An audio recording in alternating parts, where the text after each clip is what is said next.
Okay, so can I welcome the committee and members of the public to today's meeting of the London Assembly Housing Committee.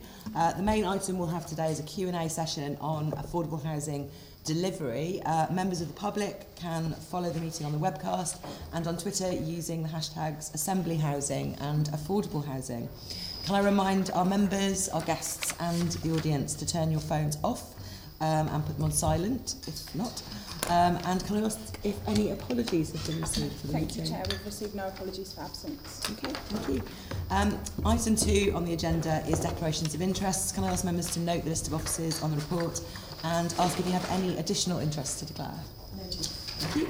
Item 3 is minutes. Can we agree the minutes from our previous meeting held on the 4th of October? Agreed. Thank you. And our item 4 is summary list of actions. Can I ask the members to note the completed and outstanding actions arising from previous meetings? Agreed.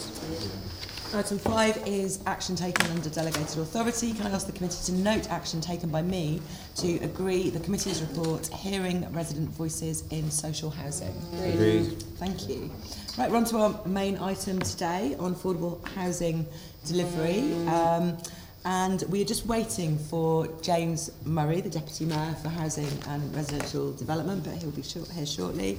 We have David Lunts, who is the Executive Director of Housing and Land at the GLA. We have the Mayor of Newham, thank you very much for coming, Rokhsana Fiaz. We have Councillor Davey from the the Royal Borough of Kingston upon Thames. I thought I was going to get that wrong. We also have John Hughes, who is the Group Director of Development for Notting Hill Genesis. And brought someone with you? Sorry. Yes. Okay, thank you. Great. Sorry, can you introduce yourself? My name is Rokhsana. I'm from the Royal Borough of Kingston. Okay, thank you. We'll get you a nameplate now, so we'll be able to bring you in later. So, yes, I mean, today we are discussing what we found in our annual monitoring report, which the Housing Committee publishes every year. What we've seen in that so far is an improvement in delivery since last year, and particularly on social housing, which has gone from 0 to 2,811 starts, which is definitely an improvement in percentage terms, a huge one. We're also seen an increase in the overall delivery of homes, but the need has also gone up. So the delivery as a proportion of need is lower than it's sort of ever been, I think. The gap is certainly very, very large. So we wanted to discuss with the Deputy Mayor, who's now arrived, thank you for coming, James, and David Lunts initially, about this data that we're reporting on, because I know that last year we saw a very small number of homes. I think 570 homes were, by this stage of the year, had been reported back to you in terms of affordable starts. And then by the end of the year, that was something like 12,000. This year, we've got more than 2,000 affordable housing starts reported to us. So is that, and we know that you had problems getting data from boroughs, and a lot of it came in at the very end of the year.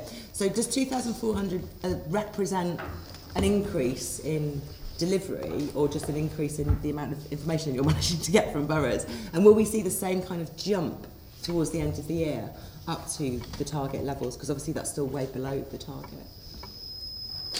I mean, it's a matter of a record that in every year, this is under previous mayors as well, there has been a sort of an uptick towards the end of the year in terms of delivery.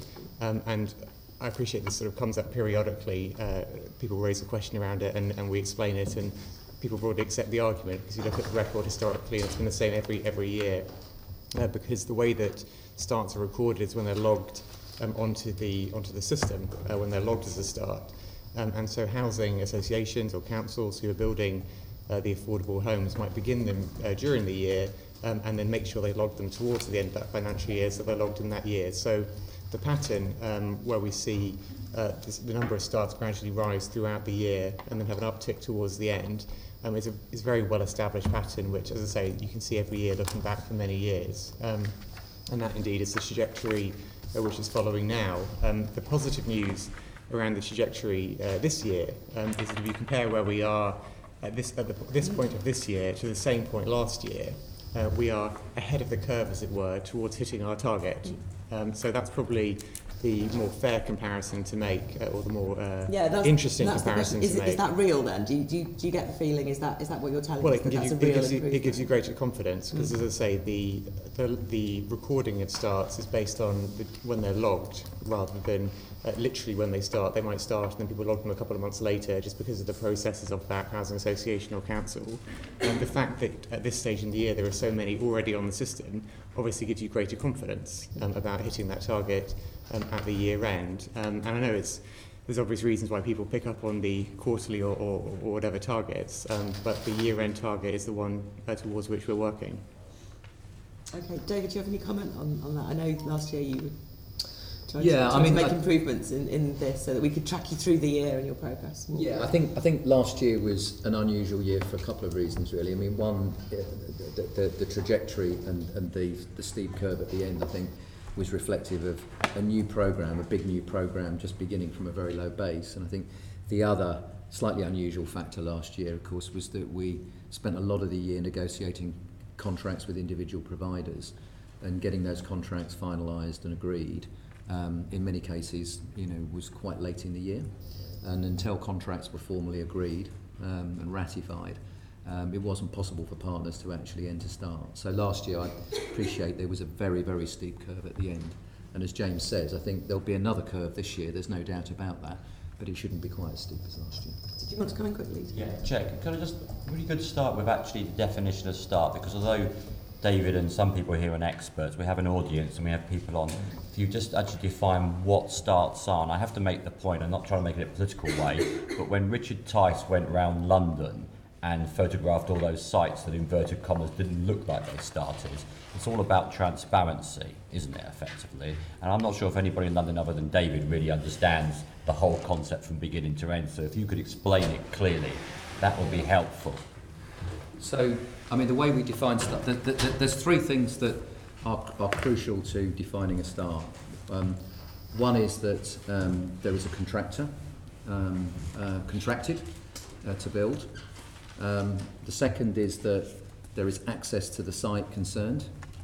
And the third is that there has to be a meaningful start to those contracted works. Now, that doesn't necessarily mean in every case that there'll be hugely visible signs of walls going up. It could be, infrastructure, it could be remediation, site remediation, it could be a range of things.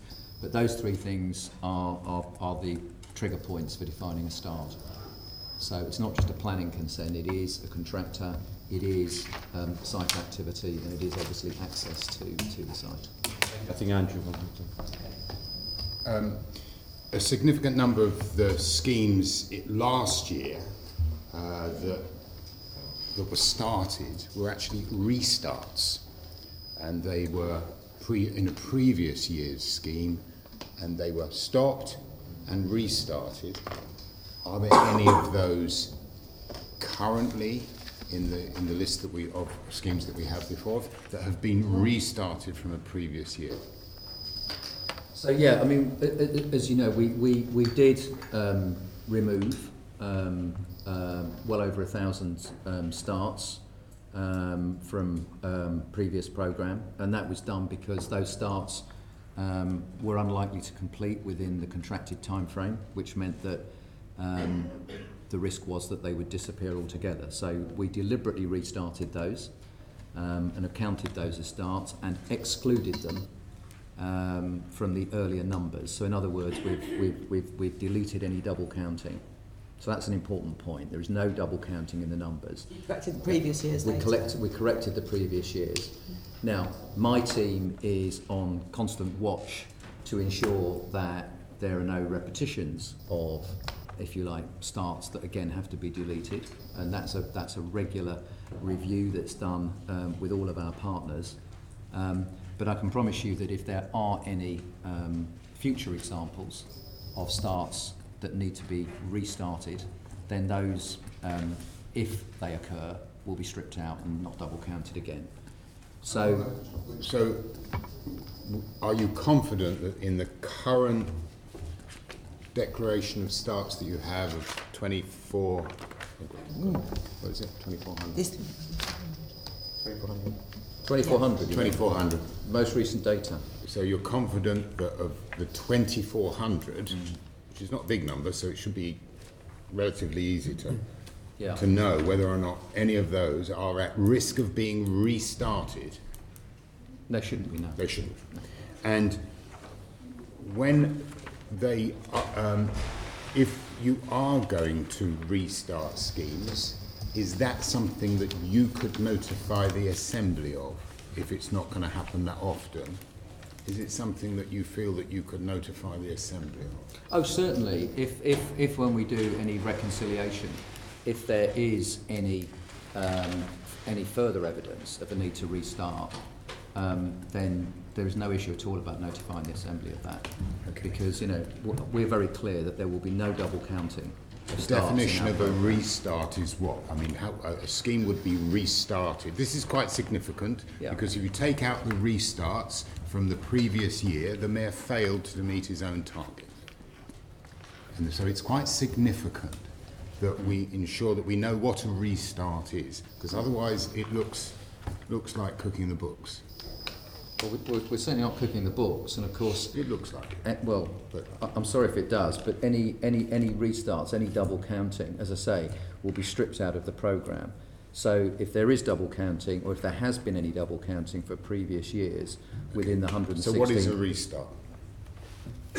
What is it? What? I kind of think I understand. I don't know. Do you? Well, it's one that's... I'm sorry, Go on. if you think that's on the record, I'll move on. In but simple I don't- terms, a restart is where a affordable housing unit has been started in a programme year, and for whatever reason it's unlikely or it won't complete within its contracted time. What's the difference between a restart and a scheme that just runs late? Well, because every grant-funded unit has a contractual obligation to start and complete within a certain period of time. If it's not going to do that, then you either risk losing that unit altogether, or it's open for partners to rebid and restart that. Just to be clear, I think some of these are going to be removals, aren't they? I mean, you say you're asking about restarts, but some of them will just be taken off the total, and then you only put them back on again once they're restarted. Yes, That's exactly right. So in the ones that are restarted, if they hadn't been restarted, they would have just been removed. Removed, but That was the risk. So you will The let us only know when you're circumstances adjusting. that would things happen way. is if they fail to start in a contracted period. Is that correct? Fail to complete in the contracted Fail to period. complete in that contracted period. Thank you. That's it. Thank you very much. I think, you know, I think I'm glad you've made that commitment on transparency, David, because I think the easiest way to ensure that there can be no accusation of any, you know, which I'm sure there isn't, is just to be completely transparent. And I'm sure this is presumably something that happens in every year. There will always be some schemes that simply, for whatever reason, because development is complicated, fail to complete in time. And I presume this is something that you know, would happen every year. There'd have to be an adjustment. Yeah, and I think what I'm saying is that, you know, we are taking every step to bear down and understand what that position is on a quarterly basis going forward. So yes, there will at some point be a need to possibly restart, but we should have a very accurate picture of that going through the year, rather than, you know, a big bang kind of reconciliation in 2 or 3 years' time. And none of that 2400 is a restart. Sorry. Because if that occurs, does the provider then return the grant that you've given and rebid for some grant from the new programme, for example, if it was from the previous funding round? Yeah, typically. Yeah. Okay. Thank you. Andrew, did you have Yeah, I'm sorry. Yes. So none of the 2400 are restarts from previous years. Is that correct, or are some of them? I couldn't be sure about that. Could you let me know Yeah. which are restarts? Yeah. Thank you. Thank you very much. Can I ask our external guests to comment on this issue of both a lot of reporting to the GLA of affordable housing starts is happening towards the end of the year, which makes it difficult for us to monitor progress during the year. And also this issue of schemes that maybe fail and then have to be restarted. Have you got any experience of that? I mean, in the Newham context, just to set out our position during the 2017-18 period and this year to date, we have some 4,151 units that at a social, affordable and intermediate rent that have permission and are coming forward, of which 1,475 have actually started. We have our own internal robust mechanisms to make sure that there's the requisite monitoring in line with the data that we've got to provide to the GLA using the London Development Database. And then in addition, we have our own authority monitoring data. And then in the context of the funding grant that we've received under the Affordable Homes for Londoners programme, which was 107 million, the highest of any local authority, we've put in place a number of things to ensure that we're diligent about our focus internally on delivery. So we have a cross-departmental project team or group that meets once a month, and then I meet with the core team every 2 weeks to ensure that we are going to be meeting the targets that we've set in line with the contractual requirements of the GLA. Mm-hmm. And so how often do you send the data to the GLA? Is that every month? Or? I don't know the details, but we provide an aggregate at the point at which it's required to the GLA, but I'm happy to provide the detail to members. That would be useful to know, because like I say, we get this big pile up towards the end of the year, and I don't know if that's just because that's when it's required, or but it'd be useful to know month by month how things are going, and we'll get onto that in a minute.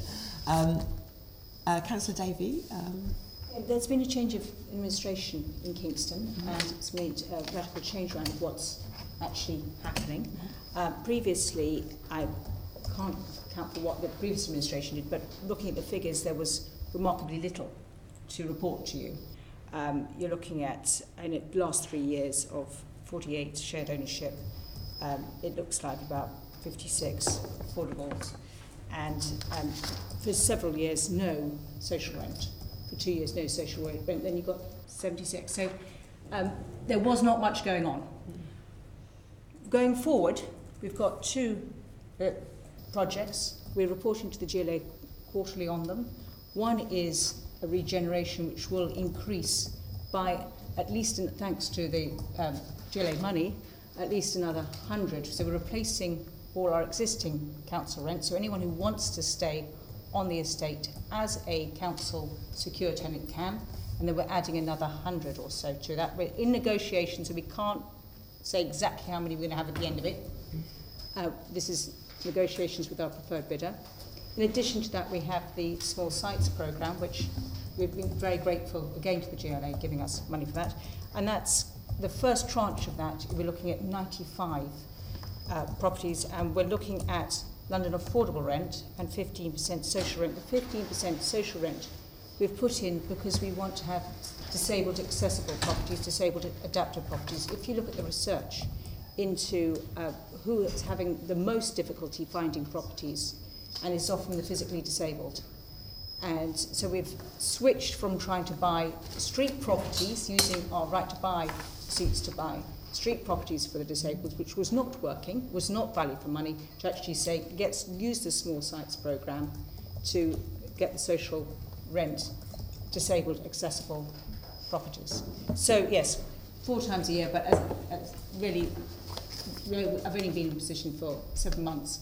We have a manifesto commitment to 1,000 properties over the 4 years of affordable properties. That will be both social rent and varying degrees of affordable rent in affordable properties. Your big regeneration project that you mentioned, I'm quite familiar with it, obviously. Yes. That's not started yet, so that wouldn't be reported. No, it's going to a ballot. It's a voluntary ballot, and that won't be until the autumn next year, because the residents are completely central to designing the ballot and being part of the master planning, so that it will be a ballot on a deal. So they will know what they're voting yes or no for. So Can I just ask, in general, in a scheme like that, a big scheme, where there's like quite a big transformation going on, some demolition and rebuilding, all of that, when would you count the starts of what you're planning to do there? Would you, I mean, under David's definition, when you've started to do anything on the site, would all of the social housing you're planning to provide there go down as a start, or would it be each time a block is worked on, or I mean, how does that actually work in terms of reporting? It's a phased approach. This is on finance. This is a general thing, but yes, as an example. They will be phased starts on the project. So you'd get a phase at a time, would be reported as a start. It was each phase has to be negotiated a baseline, and if it goes well and we can buy more social rent properties, we will be buying more social rent properties because it's a joint venture. So, but it's phased over 10 years. John, I'll talk about Notting Hill. You're doing quite a bit of development yourself. Yeah, we are, and we're probably one of the top performing deliverers of affordable housing in the GLA programme, and have been for a number of years now. So I'll talk a bit about starts and talk a bit about restarts and how they occur. So my team are working with the GLA investment team, for which David is responsible, on a regular basis. We are working generally on around a 5-year programme, trying to forecast those and what that looks like. So over 5 years, things do move around, and we constantly have to be reviewing that position. And as an example, we're doing over 5,000 homes in Newham. Over 50% of those are affordable, and not all of those are covered by Section 106. So they are affordable housing that we are bringing in addition to our planning requirements, and the schemes that they're involved in will move around. So we are bidding on those. They're going into a programme. If they're delayed, we're not obligated to bring them forward through Section 106, but we are contracted through the investment team to do that. And if we can't meet those obligations under those investment contracts, then we will renegotiate with the investment team, and they may either come out or they may be rescheduled in the programme. And if they come out, we generally rebid. But we are not obliged to rebid. We can then bring them forward as market housing. But what we want to do is bring them forward as affordable housing, and that's why we rebid. And so they can move from one contracted programme to another. And that's not unusual. And then starts on site. So generally we let our contracts under design and build contracts, and the contractor is responsible from the point of letting that contract for the design and planning obligations. And as we've seen, things have become more complicated in planning terms over recent years, and part of that is pre-start obligations, preconditions that you have to clear on planning. So that takes some months for the contractor to do that, and they have to work through that. They also have to place their orders for piling, concrete frames, buy bricks, and prepare the site to bring all the contractors on site. So we wouldn't expect to see very much activity in terms of large plant, and certainly not walls coming out of the ground from somewhere around 9 to 12 months from the point that we've signed a construction contract. And by that point, and it depends on the size of the contract, but we'll probably have spent about £5 to £10 million, depending on the size of the construction contract. So it's a significant expenditure for us, and also it's a contractual commitment. And that contractual commitment, generally our build contracts are around £80 million. So we are, from signing that contract, committed to expending that £80 million. Is that when you report it to the GLA as a start? When you've signed the contract? Generally, yes, because we will have handed over possession of the site to the contractor. We will say we now have a start on site, and then we will, with the investment team, test if that meets the criteria. But you still require them to have got planning permission before they. So go we will into get the planning start. permission. So Right. as Notting Hill Genesis, we will get planning permission. What I'm saying is that once you have planning permission, you still need to do. There are still pre-commencement conditions which need to be signed off by the planning authority. Yeah. And if you've got a design and build contract, quite often that might result That's in the new planning contractor's permission responsibility being needed. to sign off the pre-commencement conditions, and that will be things like, the quality of the bricks or the finish to the windows and things like that. Yeah, but if something does need to go back for more planning permission because of a significant change, like when you get to the design commissioning stage, is that the point at which you say to the GLA, actually not started after all, can you take it off the list, or Not necessarily. So we could That- go how on that could site go and we could actually be building something and then we find we're delayed. So there could be a delay by an obstruction in the ground, or there could be a delay because we can't let certain packages of the work. There are numerous reasons why projects are delayed. So we will we constantly review our completion dates with the GLA, and if they move out of contract, then we will renegotiate that position, and that may be pulling it out of a particular programme. and how often do you report to the GLA? Do you do that So there, continuously? continuously there are officer-to-officer discussions 2 or 3 times a week. There are formal review meetings on a quarterly basis. So did you want to go? If I may, Chair, and thank you very much. I just wanted to pick up on a couple of points that have been expressed by a colleague from Notting Hill Genesis. I appreciate what he said.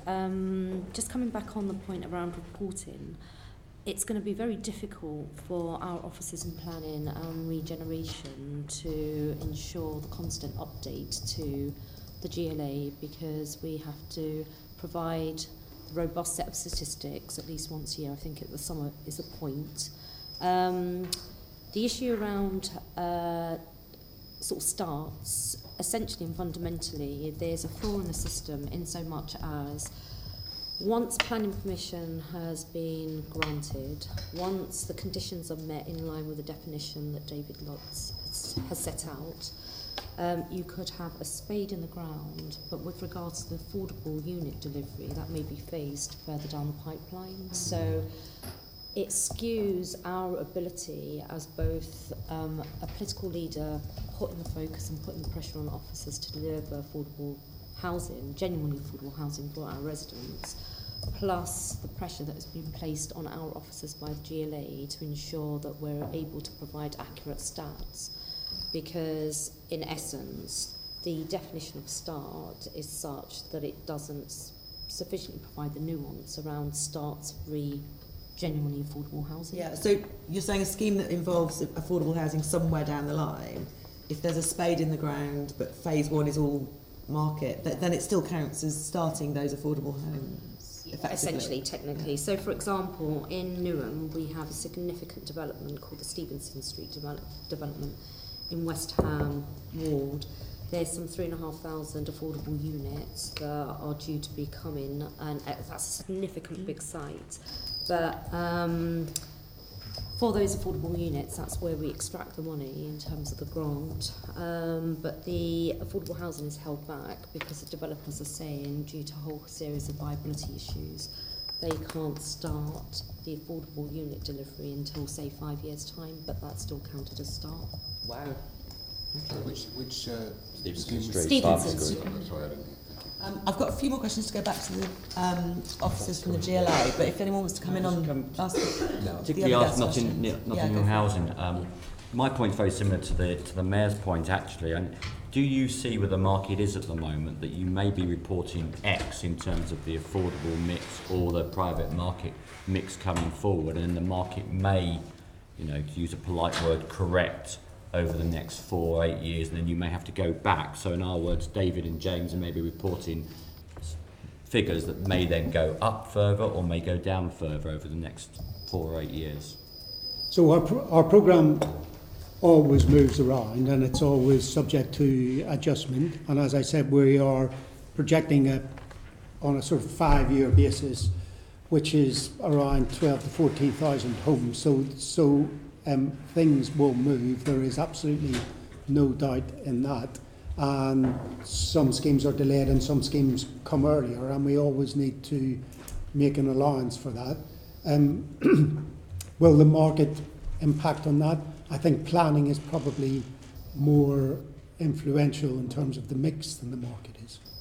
Do you think, David, that you, when you're doing your figures, do you think you are managing to give that kind of context to the GLA? So you don't tell James it's going to be great and we're going to beat the target, and then when we review it in a year and a half, actually it isn't. No, I mean, I've been responsible for a number of affordable housing programmes, both here and before that at the Old Homes and Communities Agency, and it's always been the case. I think that we've never had a green rated programme, frankly. I mean, it's always been amber rated because there is always a risk to delivery, and particularly because programmes inevitably tend to be backloaded. One of the things that I think we would all look forward to, and it was moderately encouraging, I think, to see the Prime Minister's announcement about the extra $2 billion for a future programme, is a longer term pipeline of funding.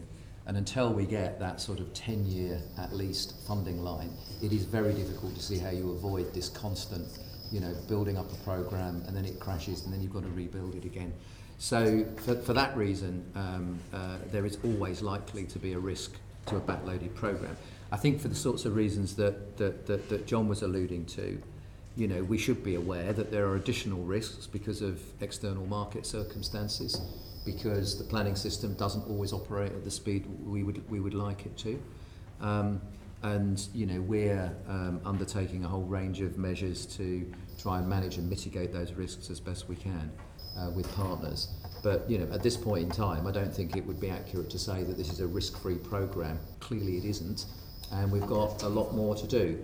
On the other hand, I think we are in a better place than we've been in many previous programme years, probably any previous programme years. So with additional allocations that we're making this week, we will now have a situation where about 105,000 of our 116,000 target will have allocations against them. That means we've got about another 11,000 units to find in the period between now and 2022. That is a very encouraging position to be in, but clearly there is going to be a lot more work to do to manage that programme out and deal with the sorts of risks that John was talking about. Thank you. So yeah, that's one of the reasons why monitoring the actual starts and completions for us is really important, because there's a lot of money gone out, and quite a lot of it is quite flexible, as I think Notting Hill was saying. And so knowing, what is actually being delivered and what has been started, particularly if a scheme is flexible as well. So just one question about reporting on the major schemes. I know that you can dig around into the London Development Database data that gets published, and once a month I think you update on the London Data Store.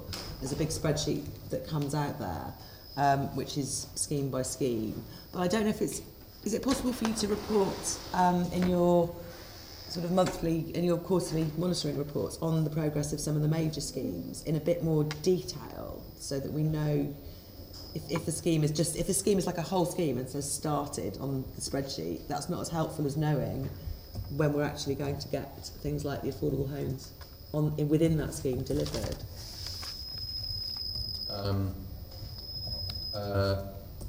Yeah, I mean, the short answer is I'm not quite sure how much detailed information we'd be able to kind of construct on a quarterly basis. As John says, I mean, we sit down with all of our partners on a quarterly basis and scrutinise those programmes very, very thoroughly. But in terms of providing that sort of level of encyclopedic detail, scheme by scheme, I think that might be quite. I think maybe only the major schemes it would be something worth doing. I mean, we'll ask you some more question about the housing. We can certainly look at well, that. so. We can certainly look at that. Yeah. Okay. And there is. Sorry, Chair, just worth saying, and correct me if I'm wrong, David, but I think there is information being provided to the Budget and Oversight Committee on a quarterly basis around a provisional list of which schemes are started in that quarter.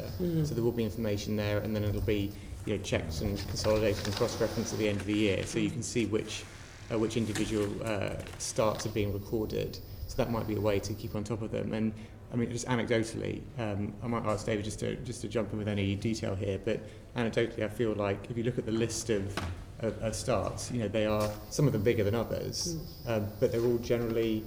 There wouldn't be any above 1,000 on individual lines generally. It'd be unusual, you know. There'd be kind of anything from 1 up to a few hundred. It would be that kind of range of magnitude. I think that's fair to say. Yeah, yeah, and obviously the bulk of schemes are not on large sites at all. Actually, an awful lot of the delivery is on small and medium-sized sites typically. So it'd be unlikely you'd have a line that was like 4,000 units, which I think might be what you're sort of getting at. Yeah, because it'd be more like this one is like 70, or this one is 120, this one is 1. Well, that might be excluded for privacy reasons, but you know what I mean. It would be more like that, just to give you a flavour of the kind of information which is published, which is sent to the Budget Oversight Committee. The ones that are, say, over 150 homes, it might be useful to see if there's any kind of breakdown, and then the breakdown within that, whether that's changed or whether, because you're offering quite a lot of flexibility in terms of what tenures are being allowed within. There's a lot of tenure to be decided within the grants.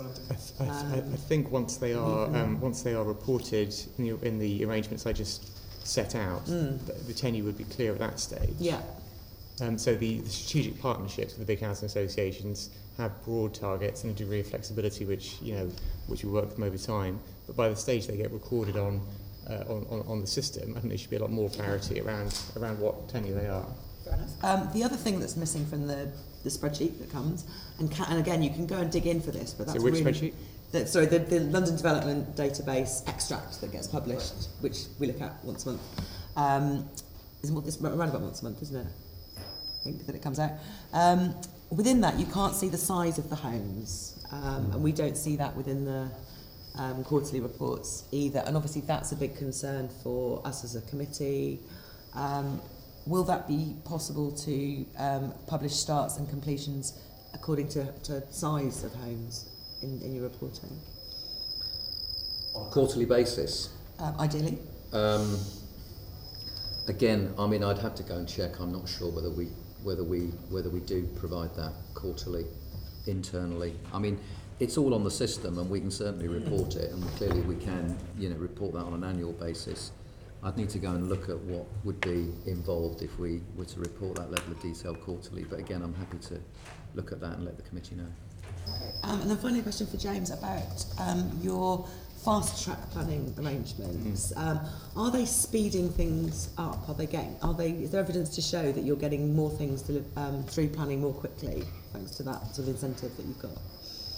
I mean, the fast track approach that we set out with the threshold of 35%, I think has been very broadly and quite deeply welcomed. If you speak to councils, to people who are putting in planning applications, people accept that this is a sensible way forward to speed things up, because it means there's a huge amount less time wasted and resource gone into fighting over affordable housing, where a developer might come in with 10%, the borough says we want it a lot higher, and then there's a huge fight which goes on.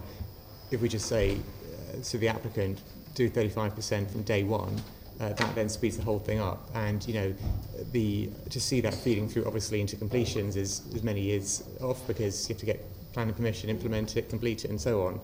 But if you look at some of the data coming forward so far, in schemes which the Mayor has considered between the formal adoption of the policy and summer this year, the average level of affordable has been 38%. So that's a really big uptick in terms of the level of affordable. Obviously, that's the affordable percentages which he can have most direct and quickest impact over, because those are the schemes which he's seen, so he can directly comment on them at stage 1, and then he has the second bite at it at stage 2. To get the threshold approach and the higher affordable percentages that it moves toward, to feed through into local plans, local planning decisions and completions and so on. Obviously takes time to get through the system. But Do you think it's, the question was really about speed rather than the level of affordability that you're achieving? Because we can look that up. Whereas, are you finding that it actually speeds things up? Are more things coming through more quickly? Are there any starts that have resulted from schemes going through the fast track? I mean, anecdotally, definitely the feedback is that things are moving more quickly when the fast track is available. I haven't got data which I can present to you right now around that, but certainly in conversations with people who are putting applications in and with boroughs, when something comes in at 35% or above, right at the initial point of its planning application being submitted, people respond quicker and it seems to move more quickly through the system. So anecdotally, yes, it is speeding things up, and that's a kind of quite a broad consensus which comes back to me from all quarters. People aren't saying it's perfect at this stage, but people are saying this has massively sped things up and improved it. So certainly in terms of the intelligence I pick up from the many conversations I have, yes. Are you monitoring that to get any evidence? I mean, presumably for some of the schemes that come before the mayor, you would know the application date versus the approval date, and you might be able to compare that with the past. I mean, I could speak to planners about what data there might be. I mean, just thinking out loud, there may well be. It's sometimes a movable feast insofar as how much work do people do pre-application before the date the application is submitted and registered, versus how long is it in application. So you might well have a situation where you have a very, very lengthy pre-application to sort things out, and then you submit the application, so the actual time during which the application is registered and considered is relatively short, or you might have an applicant who submits the application very early on whilst there are still things to work out, and so that drags out there. So it sort of depends where the discussion comes, pre-application, during application, sometimes even in the Section 106 negotiations. You should be able to see negotiations. some effect, I would guess. As I said, I can pick it up with That'd planners. be really useful. Thank you. That's the end of my questions. I think, Andrew, you're going to move on to affordable delivery. Just to confirm that the target range for starts in this year are between 14,000 and 19,000 affordable starts. Is that correct? Do you recognise that figure? Sorry, for 18-19? 18-19. Yeah, the minimum target's 14,000. 14 up to 19. Will you make that figure this year? Well, we're certainly on track to do so. Will you exceed it? That remains to be seen. We'll certainly aim to do so. We've only got a few months left of this year. Surely you must have an idea of what will be delivered in that period. It's always quite difficult to tell for the reasons that we've been discussing, I think. But as things currently stand, I'm confident that we will hit our target range this year.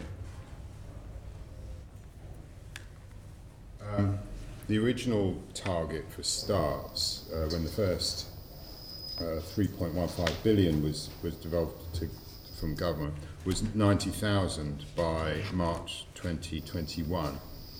From what you said earlier, are you confident that you will make that target of 90,000 by 2021, March 2021? Yeah, well, of course, that target no longer exists as a target because that's been superseded by the 116,000. So it's probably more money in order to indeed, and so we're now being, if you like, held to account for a target of 116 rather than 90, but with the additional year. So our trajectory, our management plans, and our monitoring is now geared towards that new target of 116,000 by March 2022. So you're not going to, you've dropped that original target. Was that in agreement with government? You've dropped that target. Okay. So will you create targets and a delivery schedule for the 14,000 homes announced in the latest funding programme? So you mean the 14,000? Oh, you mean the council homes? The council homes building programme. Yes, and since we've made the allocations quite recently, what we will have is an illustrative profile for that programme in Q3. So we're now in Q3, so I would expect to report to the Assembly on a profile for that programme before the end of this quarter. So what month is that before this end of this quarter? Which month? Well, Q3 is Q3 comes to an end at the end of January. Right. So by the end of January, we should be able to get a report. The funding arrangements apparently had been changed in order to ensure that there was more starts at the start of a programme than at the end. So we've got more upfront starts, and yet we're still quite slow at the start. And I take what Mr. Murray says about there's always the majority of the build gets done in the later in the I just programme. understand the point you made at the beginning of your comment. Well, there's funding arrangements have been changed to fund more upfront development. Is that you don't recognise that? I'm just trying to understand what you mean by that. Sorry. We've reported to us that the funding arrangements have been changed to ensure that there are more developments earlier on in the programme than later on. Yeah. You're not waiting for them to reach milestones before handing over the money. In terms of release of the money? Yeah. Yeah. Oh, yeah, sorry, to the release of the money, yeah. Yeah. But so the money's being released early, and yet we're still not seeing a massive acceleration of homes at the start of the programme. Well, I think there's... I mean, there's more than there was last year. There's sort of right? two different things here, isn't there? There's one which is the profile within a year, and there's one which is the profile across the programme. And within a year, hopefully we've dealt with that, several times, and you understand the position on that. In terms of the profile over the programme, this is, a hugely ambitious target. And last year we started... Well, you've got targets for that established. And last year we started more homes than in any year since devolution, so we can see positive impacts of what we've been doing already. Subject to restarts. So you... Okay, I'm okay with that. And can I just ask, Eric, perhaps, I think Councillor Davey already answered the question about how many homes you're starting this year. I wasn't clear from Ms. Fiaz about how many affordable homes you're actually starting this year, and how does that compare with recent years? Okay. So, in relation to affordable housing delivery, so as a percentage of net,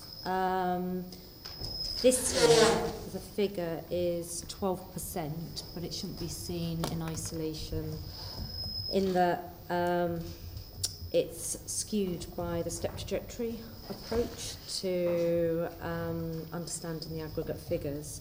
So, for instance, in 14-15 we achieved 31%, 15-16 we achieved 29%, 16-17 we achieved 14%, and then this year, 17-18, 12%. So across all years, it's actually quite significant. The in-year, the isolated year profile doesn't give a sufficient or accurate picture in terms of what's happening across the piece over a defined period of time.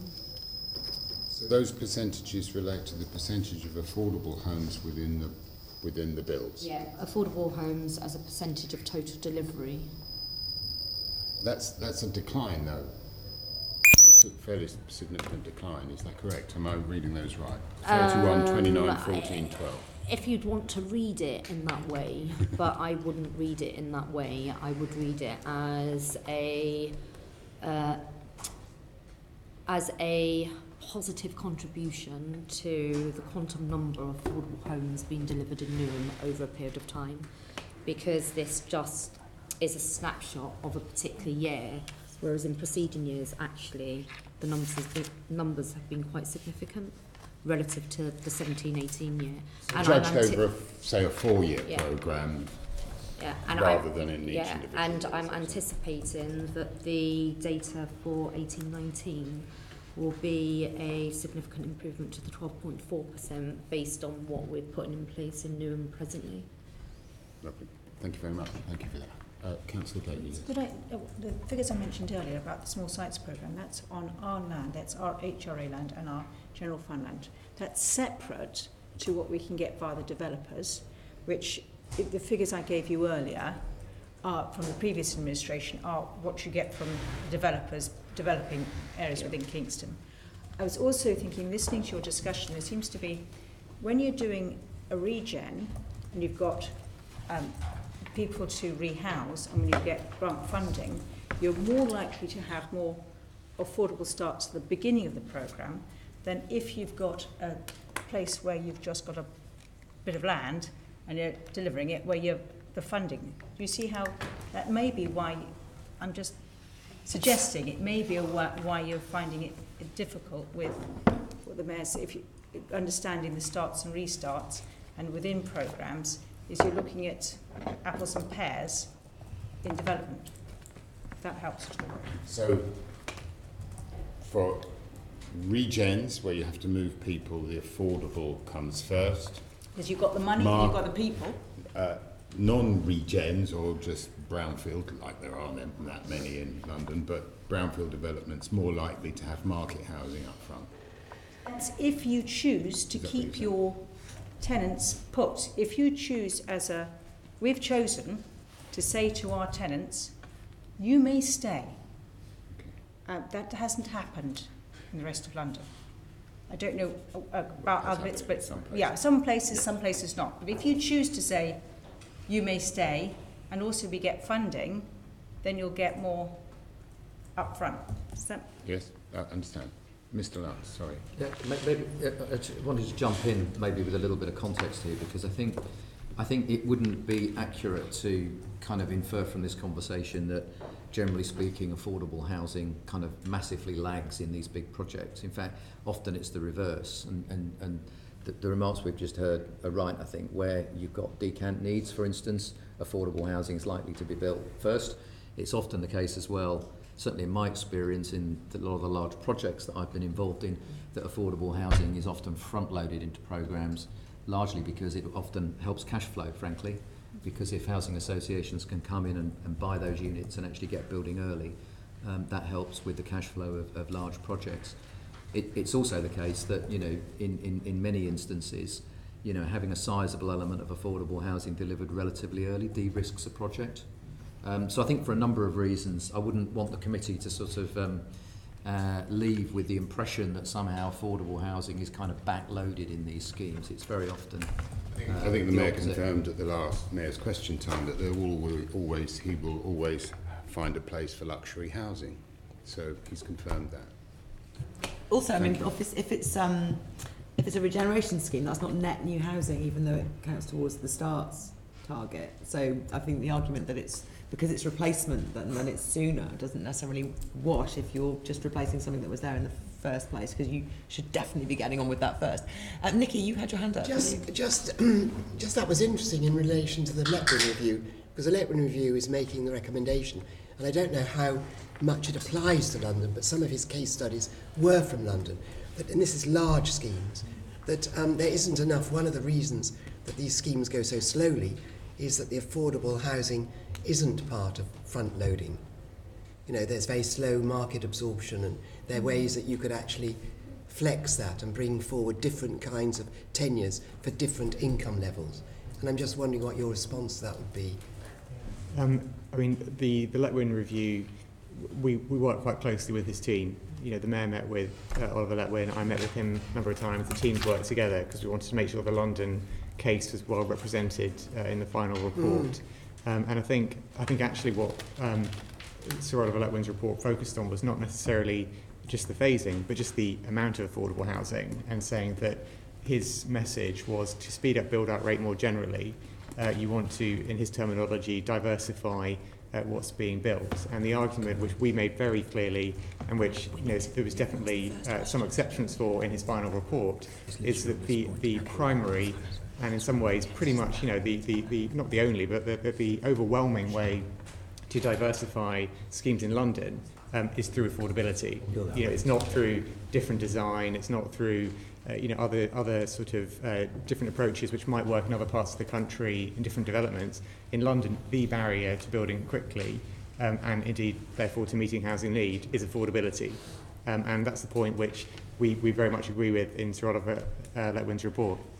Yes, I'm glad. I just wanted to bring out that point. Because I think it's really important, and I think it makes the point that, you know, we inherited a situation where as I've said in other forums, 80% of new homes built are affordable to just 8% of London renters. So a huge amount of the new build market housing being built is affordable by very few Londoners who might want to buy those homes. So if you wanted to increase home building, even aside from meeting need, which is our primary goal, but even if you just wanted to increase numbers, throwing more and more very expensive market sale homes at London wouldn't even increase numbers if that was your only goal. If you want to increase numbers, the way to do it is to build different tenures and crucially Affordable social rented ones. and other genuinely affordable homes, and that's why it's front and centre to increasing the numbers and even more crucially to meeting housing need.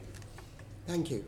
Tom, you wanted to ask a quick question, and then Andrew, we need to go back to your main question. Sorry, Andrew. Specifically about build-out rates in the affordable sector, because the figures I've got, according to the 2016-17 annual monitoring report, there were more than 42,000 affordable homes in the pipeline. So with permission and possibly started but not completed. Is there a problem with build-out rates in the affordable sector? And if so, who's to blame and how can we speed it up? Some of what I'm about to say will be slightly speculative because there's not necessarily hard and fast evidence, and there will be different reasons for different parts of those numbers. But I suspect that the one dynamic which is really crucial to this is the fact that affordable housing delivery in London under the current model depends very heavily on market delivery.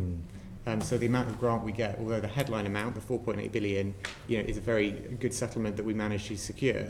The grant rate per unit, so the amount of money going into each individual home, is still much lower than it has been historically and where we would need it to be if we were going to go even further than where we are right now. And the reason why the grant rate is low is because the arrangements that government have come to depend very heavily on cross subsidies. It depends very heavily on the private sale units generating a lot of extra money, which can then help subsidise the affordable ones. Now, if you're relying on the private sale units to generate the cross subsidy, and therefore the speed of development is largely dictated in some cases by the rate of absorption of those market units, that will then impact on the affordable. Whereas if you had a well-funded council-led scheme where it was majority council housing or all council housing, majority affordable, where it was demand for council housing is huge, obviously, in London, you could, in theory, build that a lot quicker. Whereas I suspect some of the dynamic which you're alluding to is because of the heavy dependency in the current model, which is not sustainable in terms of increasing beyond where we are now. But in the current model that we've inherited, it's dependent on market housing. Yeah, does make sense. Thank you. Andrew, back to your question.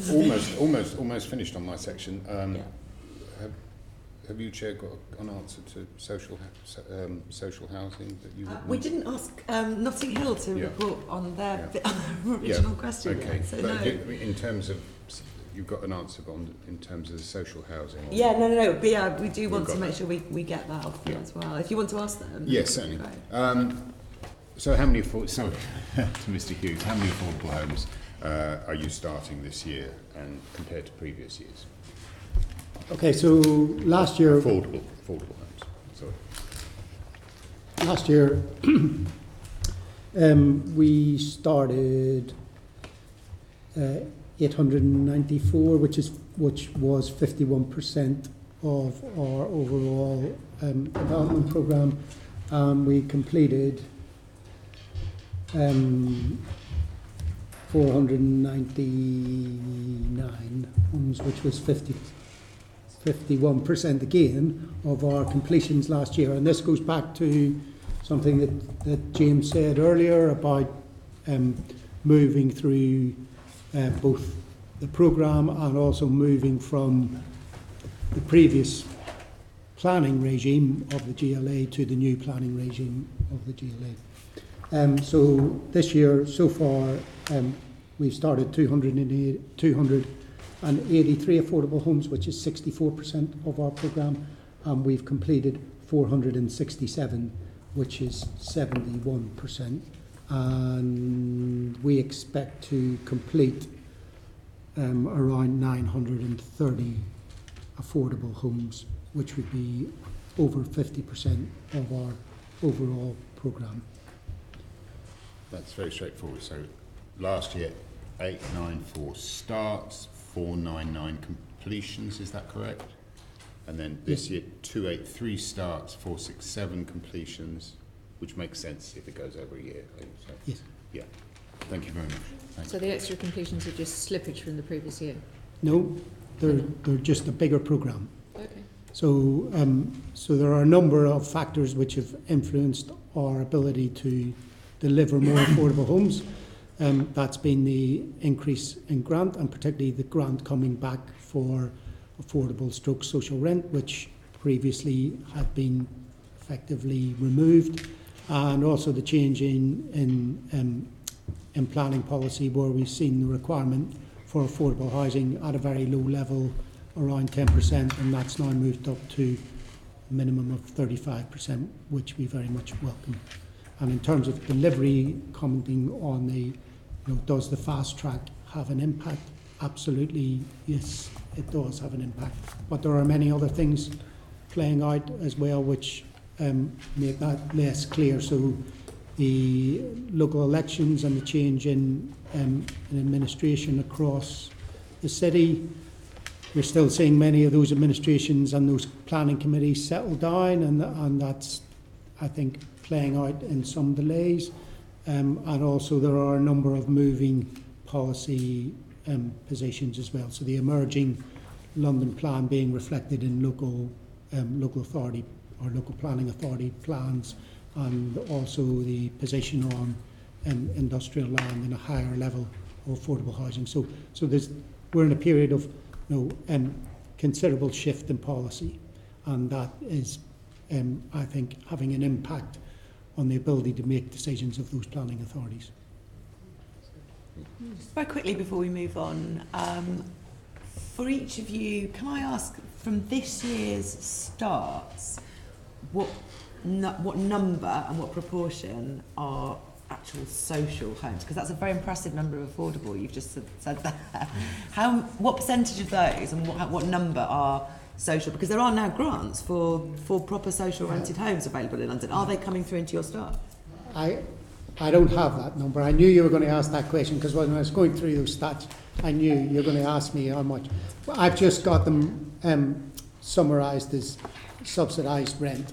And subsidised rent in our programme can be 3 or 4 things. So it can be the affordable rent that we've seen previously, it can be social rent, and it can be London affordable. So that's what we balance together. We would count that as London affordable or below, basically. Yes, I know. Rent. Yeah, I know you would, but I'm not sure how much is affordable rent in will you report that to us? Because it is, like I said earlier, one of the most notable differences from this time last year is there are some starts on social housing. Yeah, we definitely have social housing starts. It is a record number. Since devolution, it's the highest number, so... We've got to chart some. But we'll examine that claim in a moment. For Newham, what percentage and what number of your starts this year are social housing? So starts this year, the only figures that I've got available to hand are for 2017-18 year, and I can provide committee with details for the number so far this year, 18-19, going into 19.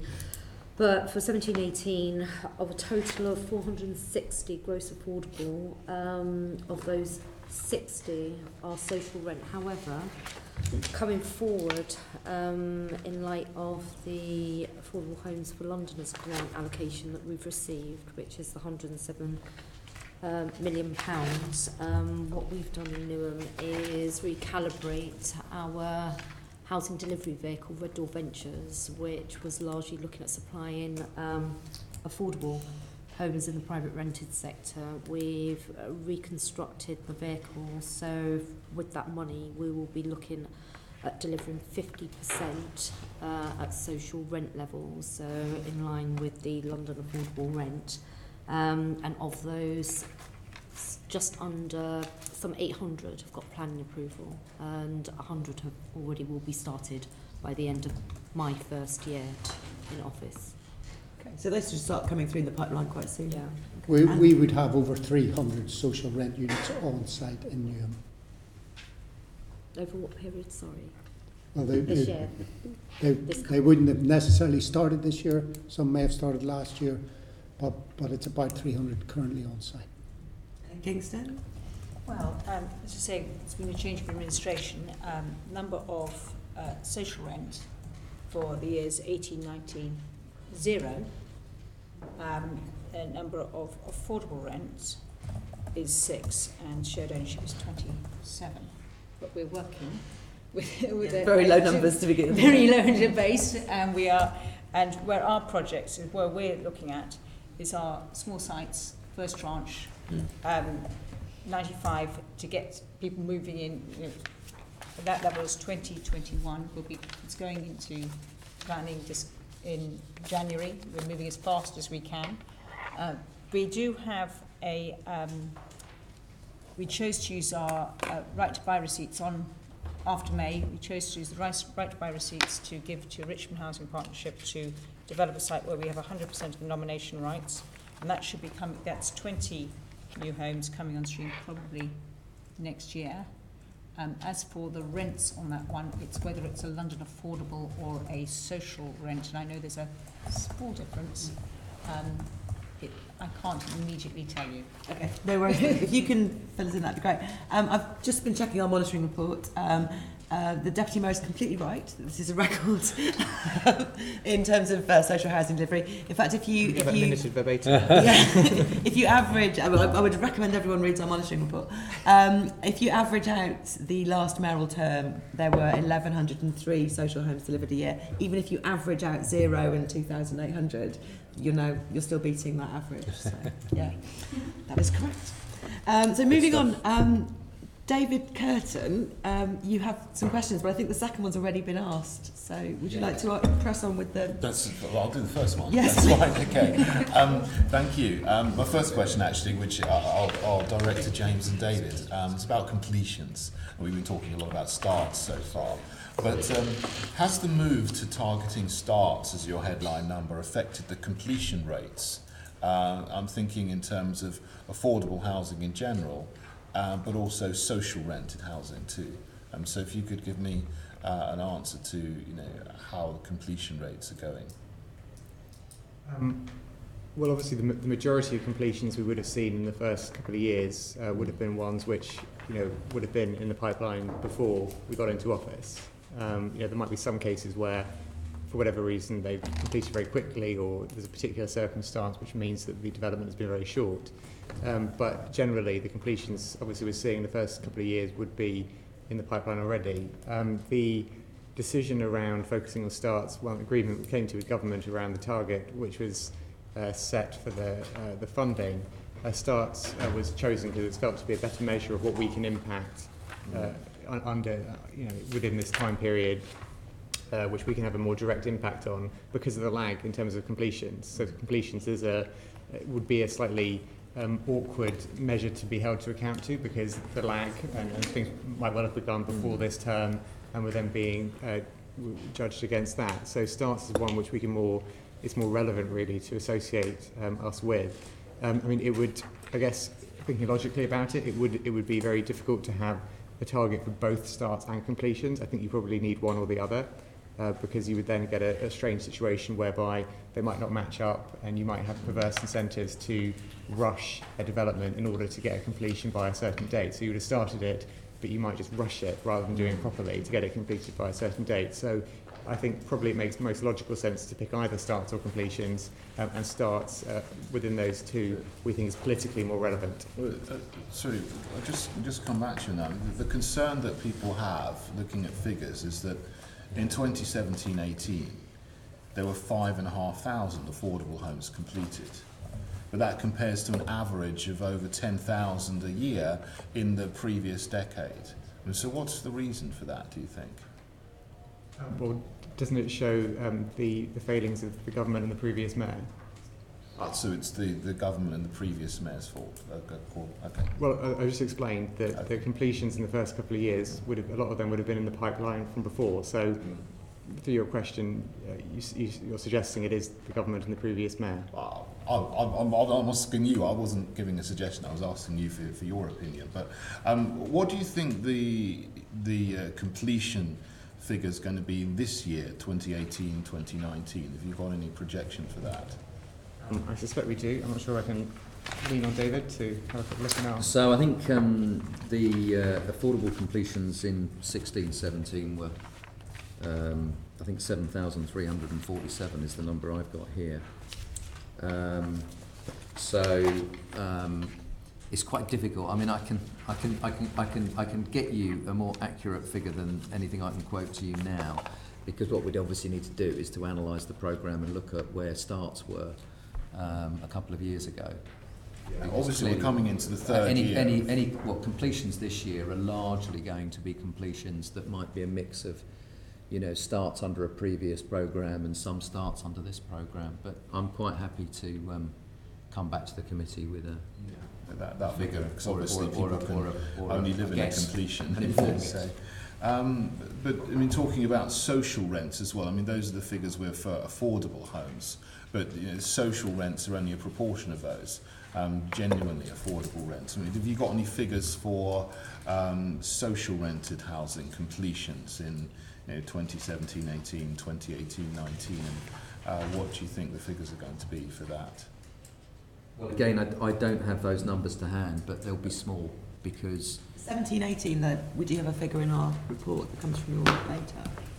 Completions. Yeah. Yeah, it's very low, isn't it? It's 6%. Yeah. And will that go up in 2018, 19? It will start to rise, yes, because obviously social rent has come back into the programme.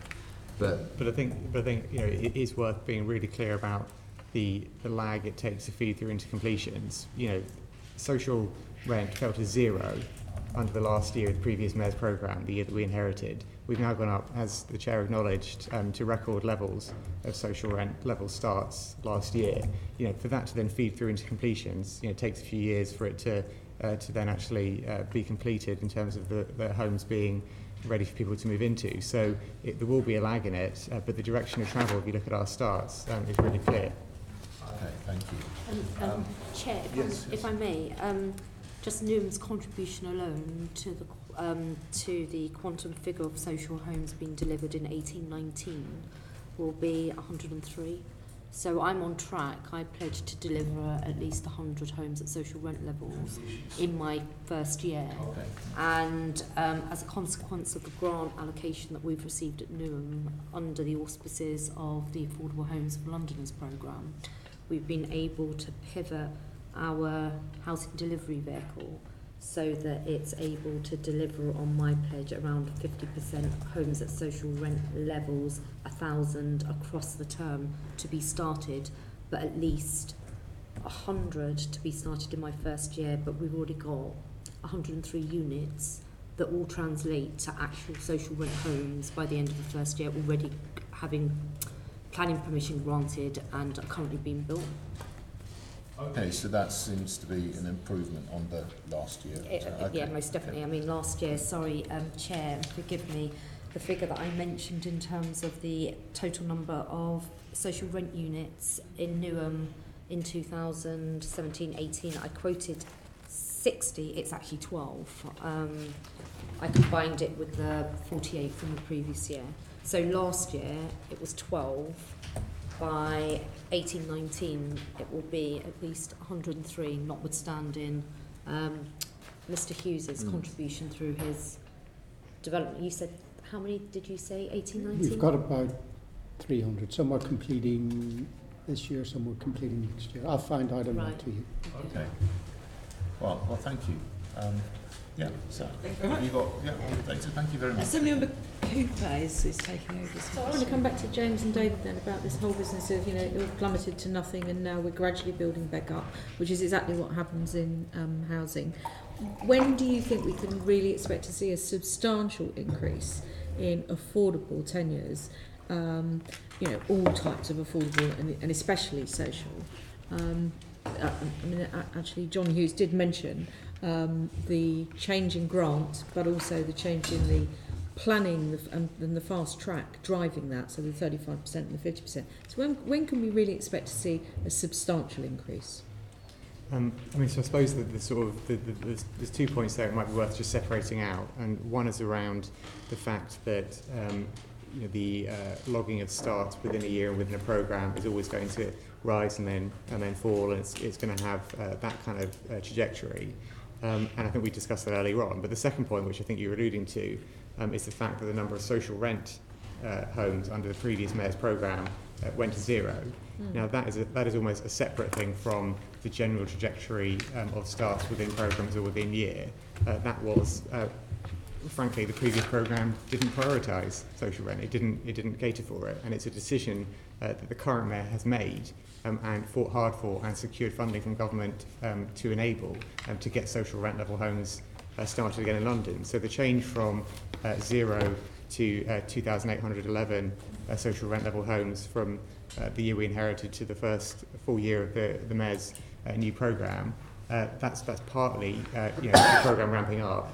But in terms of the tenure specifically, in terms of the social rent level, that is because the mayor has prioritised it. That's because he's decided and he's committed to making sure we get more social rent level homes started. He's fought and won money to support that, and that's why you've seen that number going up. And so in terms of the level of increase, as we heard earlier, that 2,811 is a record high.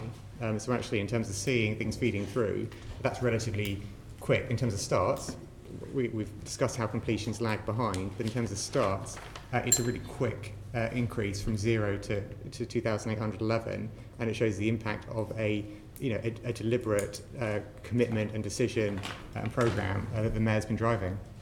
I think the problem for most Londoners, 2,811 sounds a very small number compared to the level of need that we're now assessing as being 66,000 units per annum.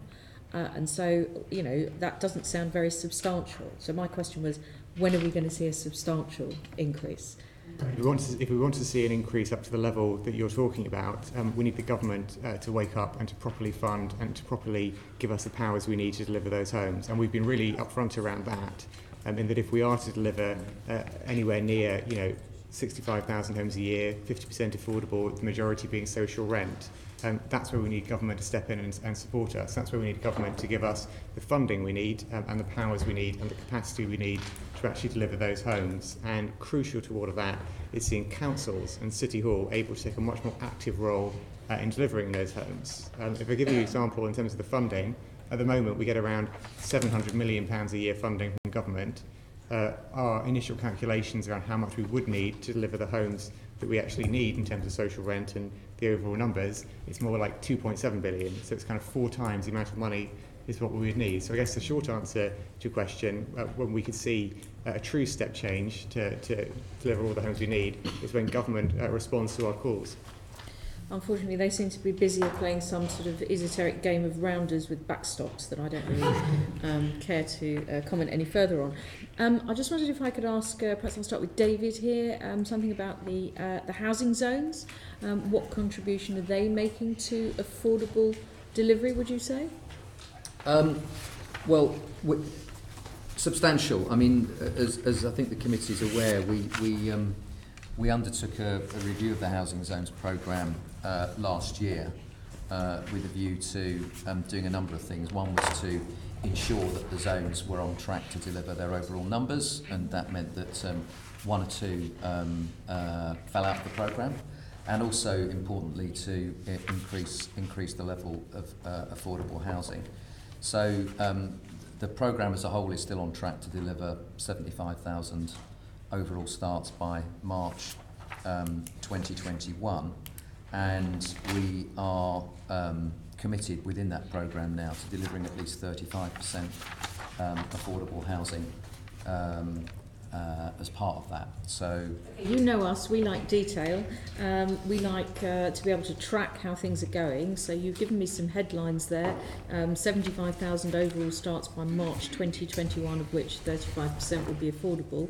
Are we able to acquire some regular updates from you on the progress towards those figures for 2021, because March 2021 is quite a long way off, as you'll appreciate, and in particular, as we're talking so much about affordable, we're very keen to know about sort of ongoing progress. It would be nice for us to have that perhaps quarterly, at the worst 6 monthly. Would that be a possibility? yeah, that's no problem. I mean, I can I've got the starts figures for the last 3 years. Great. And I'm very happy to share those with the You'll committee. send those to us afterwards. I think we Just to add, when we appreciate that. I've been trying to chase up through Hughes, just what's happened with the review of the housing zones and what initially I asked ages ago for the net gains and the percentages and all what was expected out of each housing zone. I was told to wait for a brochure and then I was told it's being reviewed.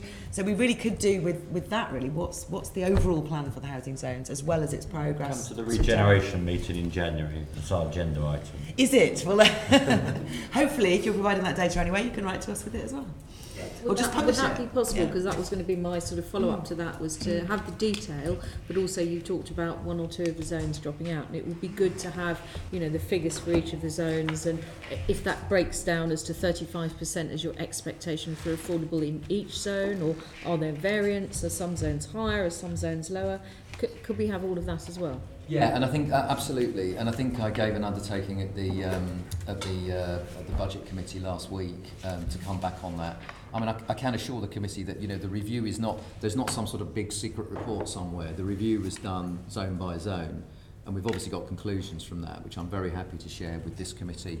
I think I'm going to be seeing you at the end of January for the regeneration committee discussion on this, and we'll clearly bring. I think we'd probably prefer it not to have to wait until the end of January, if that's at all possible, David, and given that at least 2 of us in the room are on budget and performance, and we're asking about this last week as well. I suspect the chairman of budget and performance might be writing to you requesting it well before the end of January. Indeed, you will have it well before the end of January. That's fantastic. Great, and so do you want to get to the end of your questions, or can I get this up? Well, I don't know if Andrew specifically... I just wanted to come in on what Tony had his hand up for ages, so I don't know if he should go first. Can I come in back to the point on Letwin, really? One of the things that Letwin talked about was diversity of delivery vehicles. It hasn't always got to be the same way of doing it. And he also talked about having more smaller builders. I know James has to make the political point of wanting more money from government always, but you do have 700 million a year, as you correctly said. Do you think you can make that money spread a bit further by giving it to some of the smaller, more agile organisations, rather than, dare I say it, the same old organisations that get much of the money that comes through this building? We're working very actively with smaller, medium-sized housing associations to see what role they can play as well as part of the programme. I mean, you're right to allude to the fact that a large amount of the money has gone to big housing associations who have big development programmes and can deliver the big volumes of homes we need to get built. And there's been some very good relationships built through the strategic partnerships about them helping us to deliver the homes we need.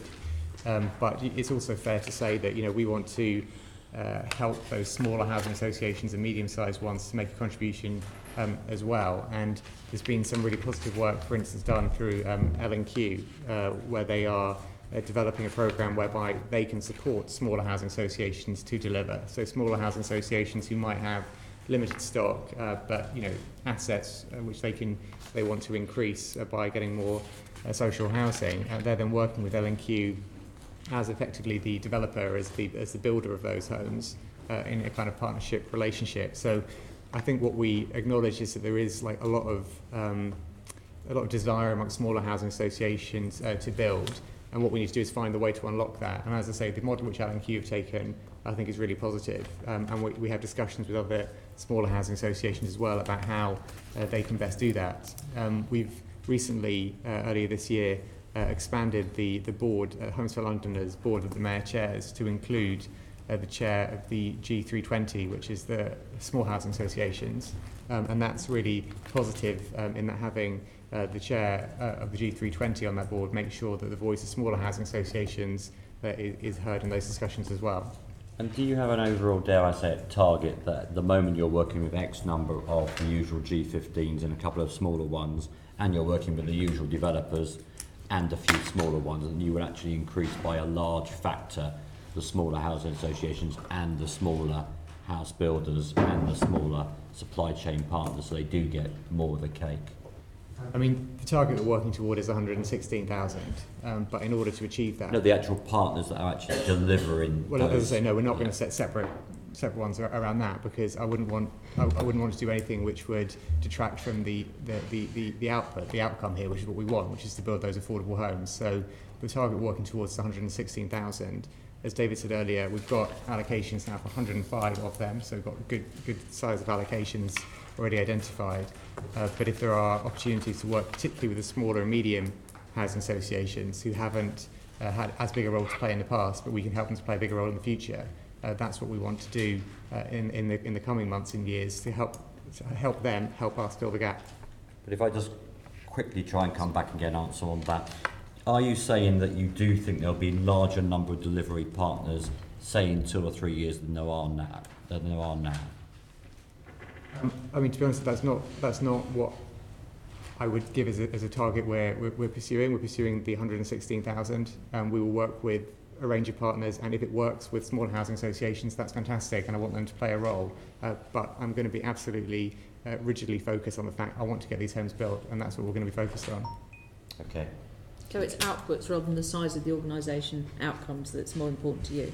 I say the primary target for me, I would rather hit the 116,000 rather than have lots of other targets in terms of exactly who we were building with and so on.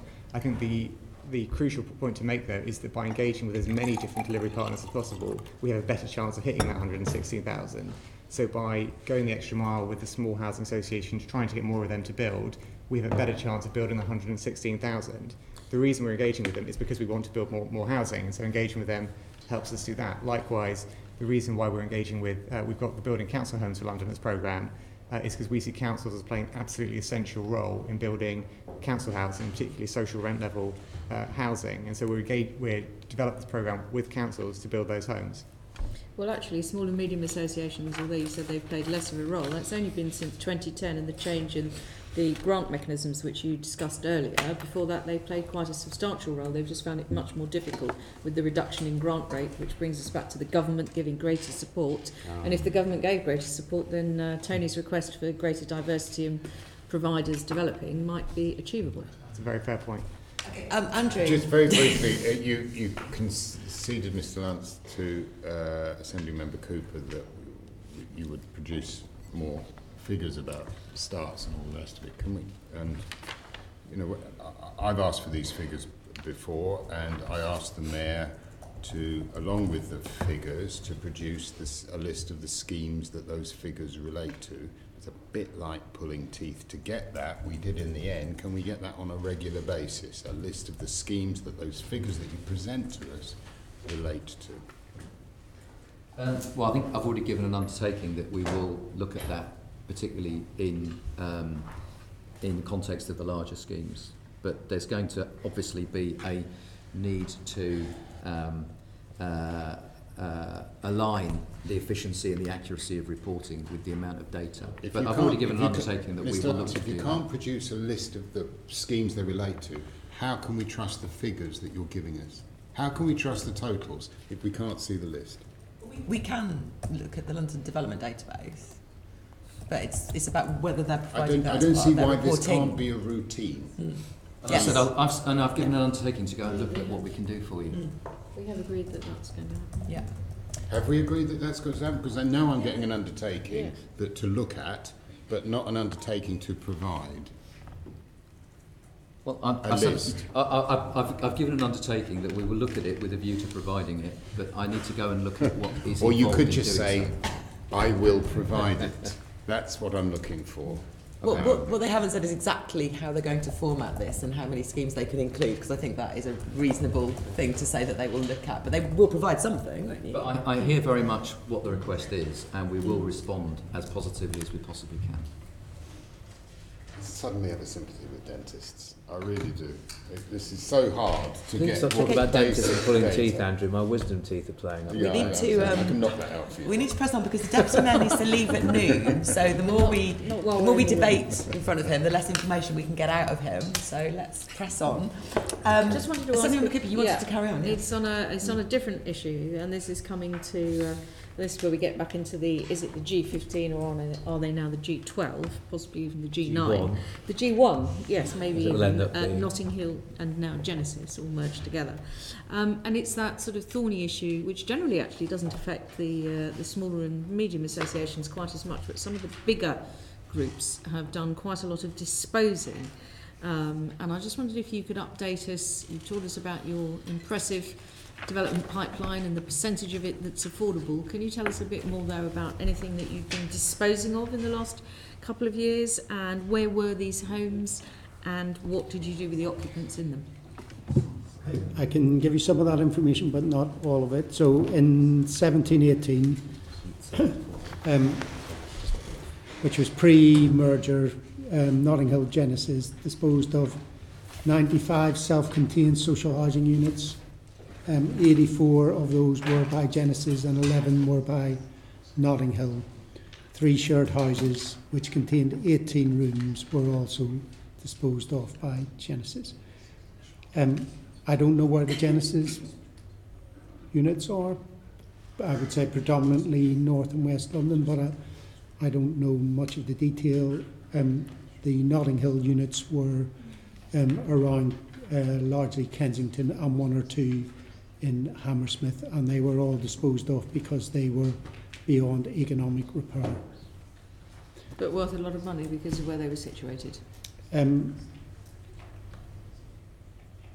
would have been, I'm not sure of the exact amount of money, but it would have been significant, yeah. So this year, so Notting Hill Genesis as a new organisation have made a commitment not to dispose of properties for, if you like, for revenue purposes, just for repair and so far we've disposed of 11 properties, and that has a combined value of 2.98 million. And those 11, do we know the breakdown of what they are or were? In unit type, no, I don't. 8 of them were legacy Genesis, 3 were legacy Notting Hill. All were empty. All of the residents had moved on to other more suitable accommodation. But do you think they were social rented? They were all social rented voids at that point? Certainly historically they would have been. At some point in the recent past they may have been changed to affordable housing, but I would expect they were probably social. I mean, but the vast majority of our historic stock was social. Okay, but you have now made a decision that you're going to decrease the level of disposals, really? So we've said we'll stop. So we won't dispose of anything other than if we can't repair it economically. Okay, thank you. Thank you, Joe. Great. I just want one follow-up question to David, if that's okay. And also, well, Joe's mentioned that you wouldn't set any targets apart from the overall target, but you have set a target for getting going on community-led housing as a proportion of what you're working on. And I wondered if we were going to get an end-of-year report on your progress towards delivering or starting community-led housing. And then also, David, you spoke to us at the Budget and Performance Committee about progress with the St Anne's Hospital site. And I think you said that it had gone out to tender. And I wondered if we could see the spec for that, the tender for that, and what the requirements are to the people who are bidding, because it would be really useful to be able to look at that as it went along and monitor its progress and what was expected of it. Yeah, just to be sorry, just do St Anne's first, if I may. So it actually hasn't gone out to tender yet. What we've done is start the pre-market engagement. So that's basically trying to interest our development panel in the opportunity. So that's the kind of warm-up act, if you like.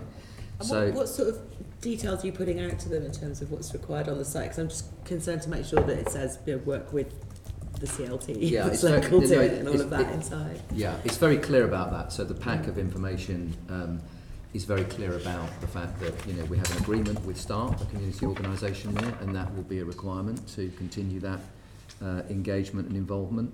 The formal expression of interest will go out in the new year, the middle of January. We'll be able to see that. Yeah. This will all be public. And so the final invitations to tender will be in March, with a view to selecting a preferred bidder in July. So that's the sort of timetable. It'll run through the early part of next year, and then with a view to making a formal selection in the summer. And in terms of progress towards the target, when will we see reporting on that? Yeah, well, I mean, we've got, we hope very, very shortly to be in a position where we will have a new community housing fund as a consequence of negotiations with government. So we're optimistic that we'll get that nailed down very quickly, and that will bring another £38 million of funding in. We've already started quite an active programme, not just at the St Anne's site, but we've had some very good involvement with community organisations through the Small Sites, Small Builders initiative, and particularly on the early Transport for London sites. So, 2 sites though, that's not a huge... Yeah, but in a very modest initial pilot programme of 2 sites, so that's a reasonable start. And because that's gone well, we're now working, as you probably know, on a second tranche of TfL sites. So that gives us more opportunities. We've also just agreed nearly £1 million of funding to a community organisation based in Lewisham, the Rural Urban Synthesis Society. Declare that I'm a member. I declare that I'm a member of Russ, just to be absolutely didn't know that was going to come up at the clear. beginning. Didn't know it was going to come at the beginning. No, sorry. You're on the waiting list for one of these. No. Well, I don't know if anyone can declare an interest in this one, but we're hopeful that very shortly we'll conclude a funding deal with Naked House. Excellent. For some community units, self-build units. They're very good. They're very good. Okay, I think we're all done there, and we're moving on to questions from someone in the Copley. Thank you, Chair. Yes, sort of more onto the intermediate forms of tenure now. So the strategic partnerships you've got offer flexibility to providers within intermediate between shared ownership and London living rent, and there aren't any specific targets for either of those. And we've seen from the figures that we've got that I think 91% of the intermediate total were for shared ownership and only 9% for London living rent. Do you think you should set targets and be a little bit more prescriptive within the intermediate tenure? I mean, the way that we developed the programme was very much working out, with housing associations what flexibility would be useful to them to have to try and build as many homes as possible. And having this flexibility between shared ownership and London living rent was quite important, because London living rent is a brand new type of home, something we only introduced a couple of years ago. Different housing associations are working out how that fits in with their programmes, how they're going to manage it, and so on. So I think it's right to give a bit of flexibility to housing associations as they gear up to build more London living rent homes. I think what you are seeing is housing associations being keen to get on with building London living rent homes. I mean, we talked about completions often taking a number of years, but actually Hyde down in Bromley and L&Q in Newham actually accelerated deliveries from London living rent homes within their scheme. So several hundred units coming through there, which not only is a good thing in terms of building more intermediate rented housing, but also shows within those organisations and to other members of the G15 and indeed other housing home builders, affordable home builders as well, that London living rent is very successful. I mean, anecdotally, the ones which were advertised in the 2 schemes I just mentioned, there was no shortage of demand for them, as you can imagine. It's a very popular kind of tenure that people are building. And I think having some of these early schemes coming forward quite quickly is really beneficial, because it helps build a bit of confidence in London living rent as an idea. And so what I'd hope to see is that over the years of the programme, because obviously you don't have to decide between shared ownership or living rent until the point of first sale or first letting. So there is quite some time for the housing associations to get to know the London living rent approach a bit better, and to work out as well what the right kind of homes for a particular development might be at the point of completion or around that point, rather than making a decision now for something that might not even start for a couple of years, never mind complete. Well, yeah, when we quizzed the housing association chief executives, I mean, they were very clear that there was a lot of demand for the London living rent, but you know, given that demand, we want to make sure there's enough supply. And there is a lower income threshold, isn't there? A lower income cap for the London living rent, I think, which is 60,000 compared to 90,000 for shared ownership. So, would you agree that they are catering for slightly different markets? Yeah. Which would suggest perhaps that there ought to be a distinction. I mean, I get the point you make about flexibility. I think the other important point of the context, to be honest, is about how we secured the money for London living rent homes as part of the programme, in that it comes from the government shared ownership budget. Yeah. So when we did the deal with the government in 2016, there was only money when we came into office available for shared ownership. There wasn't any money available for rent at all. Now we've got some money to be used for affordable rent, which we then made sure was London affordable rent at social rent levels. We've also got flexibility with the government to allow some of the shared ownership units to be delivered as London living rent.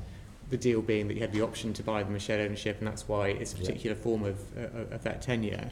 But I think it is worth putting that in context, in that all the London living rent units we're funding is on the back of government money for shared ownership. No, I appreciate that you've always got strings attached. I'd be interested to hear from John, from sort of housing associations' perspective. Are there particular challenges delivering London living rent that are different from shared ownership? Are you very keen on London living rent? I mean, what's your perspective on that? So I'll talk more about a sort of personal perspective rather than a sort of Notting Hill Genesis perspective. So I don't think we know if there's any demand for London living rent at the moment. There is demand for discount market rent, and I think that's what the customer sees London living rent as. But London living rent is an ownership product. It's not a discount market rent product. And I think we should be aware of the difference. And I think what we may see in 5 years' time is that there is very low take-up moving into ownership. So I think the jury is still out on whether there is demand and whether that's a successful tenure.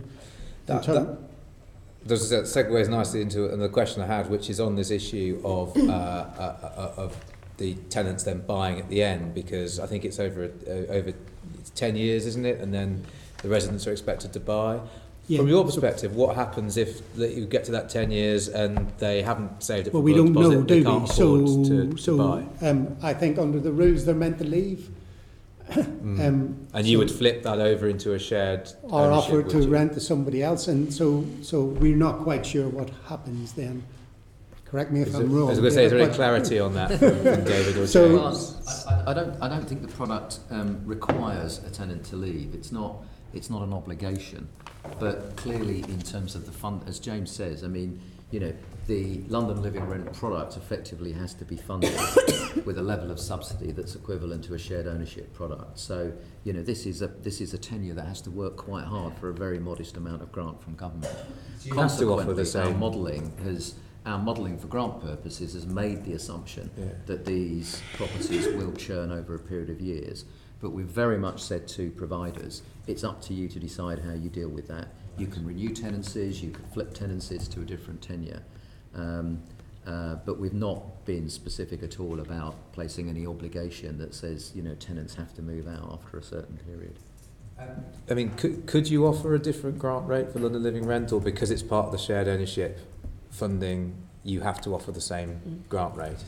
Yeah, I mean, it almost comes down to arithmetic in the sense that, we've got a given amount of money and we've got a target to deliver. And within that overall target, the other thing that's important to bear in mind is that the only fixed target that we've agreed with government within the overall 116 is a 58,000 figure for intermediate products. So, simple arithmetic starts to work out how much money you've got to provide those different tenure units across 116,000 programme.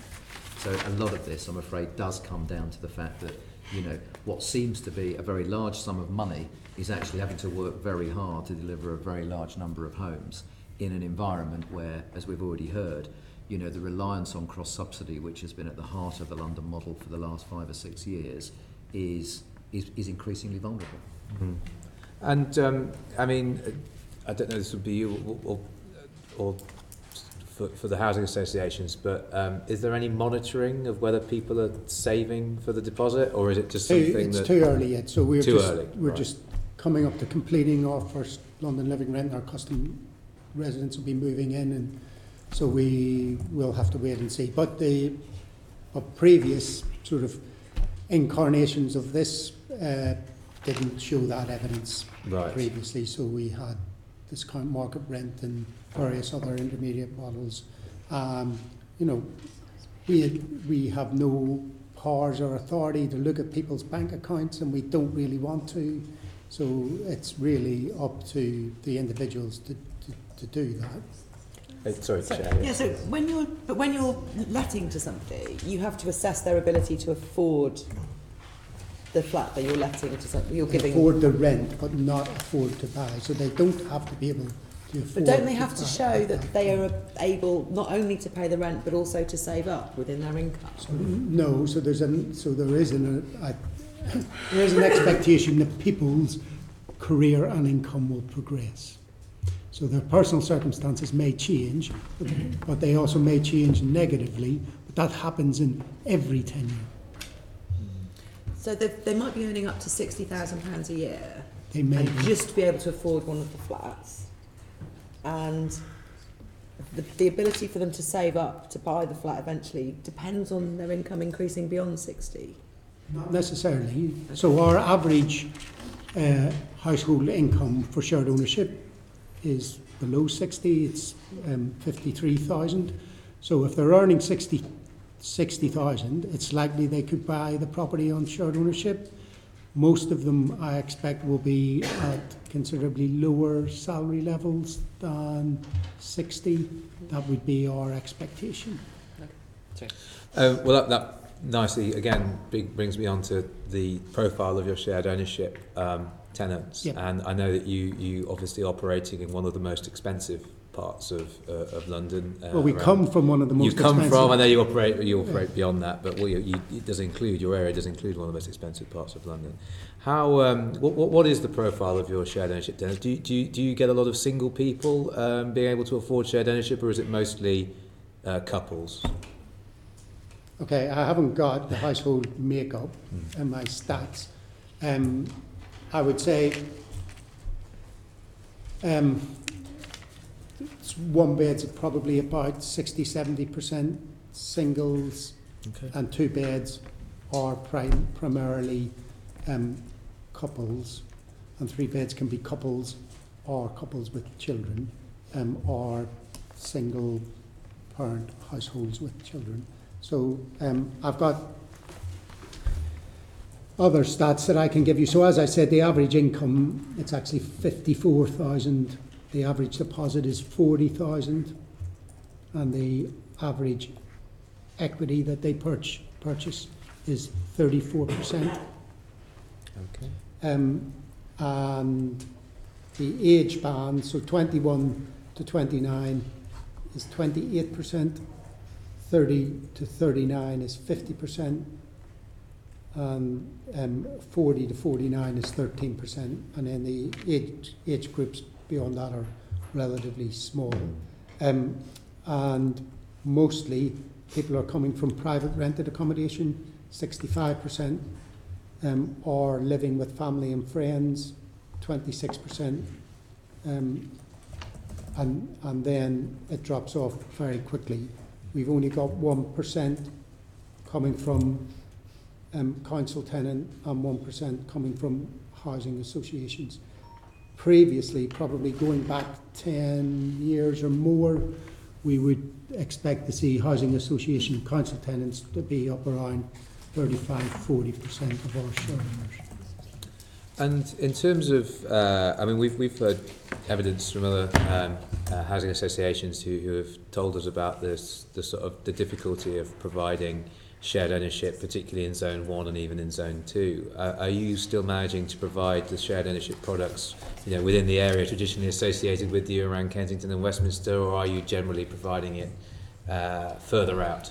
Okay, well we're not doing anything in Westminster. Well, one small scheme in Westminster, I think, and nothing in Kensington. There's very little affordable housing coming out in Kensington, and when we do it in Kensington, we try to do social rent, but that's very difficult. But shared ownership in affordable, in expensive areas is very popular. So people make a choice about where they want to live, and many people that can't afford to access market housing in the open market still want to live in inner city expensive locations over than living in lower value suburban locations or outside London. And I think that's what shared ownership gives is the main benefit. It enables us to maintain mixed communities right across London. And yes, it is expensive, and yes, those household incomes can be high, but it is enabling people on ordinary in ordinary jobs on ordinary wages to continue to live in London. And without it, I think we would see those people leave, and we would see communities move to a rather polarised position. So personally, I'm a great supporter of it. Notting Hill thinks it's good, and it's where our highest demand for shared ownership is. Thank you. And before I finish, any thoughts from the boroughs on shared ownership, and whether and if you're providing shared ownership as well through your own building programmes? Got a few things, a few comments from what you were saying. Can I go back a bit about the issue of the London living rent and the when you have this period in which the person's paying a lower rent? If I switch my professional side of things, I'm a housing solicitor. It is a common problem which has happened with the previous mayor had a deal where you could rent for 5 years, and at the end of the 5 years you were meant to buy. The problem is there's no savings vehicle set up, and as I say, the housing associations I was working with were saying, well, we've come to the end of the fixed term, they must buy now. And I said, well, this was the day after the referendum. And I said, if you're going to take someone to court to chuck them out, saying because you're not buying, on the 24th of June 2016, you might be on the front of the Evening Standard. You know, there could be other problems with it. So there is an issue, and it's not just for Notting Hill, it's across the sector, it's an issue. As for shared ownership, we have in our second tranche of small sites, we would consider shared ownership. I have personal reservations about shared ownership, because shared ownership works when you've got low interest rates, and we've gone through a period of low interest rates. As soon as low interest rates increase, if you think about the shared ownership person, they're paying rent, they may be paying for the repairs, they're going to be paying the service charge, and they're paying a mortgage. And when I qualified during the last recession, there were people who were in form of negative equity. Actually, they could not sell their shared ownership product because it was cheaper to rent privately. So there has been a tendency, when you look at what's been happening in London, is an assumption that shared ownership's great. Yes, when we've got low interest rates, that's great. So we have it we could be looking at having a mixture in our phase 2 and 3 of our small sites, which is 190 properties. We're talking not single bed units, family size properties as well. We're looking at London affordable and shared ownership with market sale plus funding it.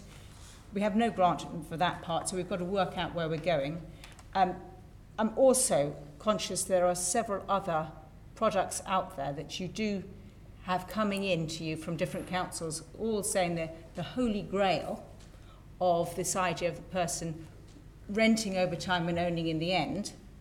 And each time I've said to these people, could I see the legal vehicle? I want to see actually the details of this, because sometimes there's unintended consequences, or it's not quite as you think. So shared ownership, we may be forced to have it. It's not something that we would readily go towards with our small sites programme. You're also 100% responsible for repairs, despite the fact you only own a small Exactly. proportion of the So you're paying yeah. out, you're paying the rent, the mortgage, the repairs, and the service charge if it's within a flat. And you're saying, what's in it for me as the resident? The other thing is there's the mortgagee protection clause, which means that if you do not pay your mortgage and the whole thing's repossessed, the banks not only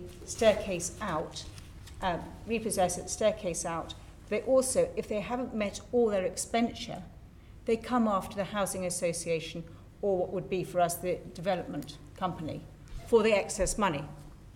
So there is a degree of risk attached to that for the people doing it. For Notting Hill Housing, you're a vast organisation, that's not such a concern. But if you're a smaller developer, a smaller housing association, that may be more of a concern. Rokhsana. I just wanted to pick up on the unintended consequences. Obviously, we are obliged to meet the requirements of the draft London plan with regards to the quantum number of intermediate homes that we deliver. In the context of Newham, over the period 2017-18, it was some 120 units. With regards to the London living rent, it's a new concept that has yet to bed down in the Newham context. We don't have any London living rent as far as I'm aware of that product. However, there are some concerns on part of my planning officers with regards to how that may further skew the housing need requirement in the Newham context, because given the medium annual or average salary of a Newham resident, which is around the £24,000 mark per annum, given the social economic characteristics of our population, we're looking at the 40% to equate at the social rent level that we would apply. So our concern with the London living rent is that it may actually impede our ability to deliver on the social rent units that actually we need. We've got some 28,000 people on our housing waiting list, some 5,500 families living in temporary accommodation, and it's absolutely clear to me in terms of the current new picture, it's social rent housing delivery that is required. The main yeah. thing, yeah. So obviously we are obliged to, and we respond to the requirements under planning policy to ensure intermediate rent units, but actually where we are now at as a borough in terms of the demand from our residents, it absolutely is social rent level housing units. London living rent is based on average local wages. The actual rent people will pay. Is that not? So does that not mean that there would be a demand for it? It's roughly 60%, isn't it? Of no. No, it's. God, you can probably explain better than me. I think yes. In the Newham context, there's a disparity in terms of the, notwithstanding the point that you've made about average salary, annual salary, and the average rent in a local authority context, there's so much disparity across the borough. So in Stratford, but it's ward by ward. David, do you want to clarify?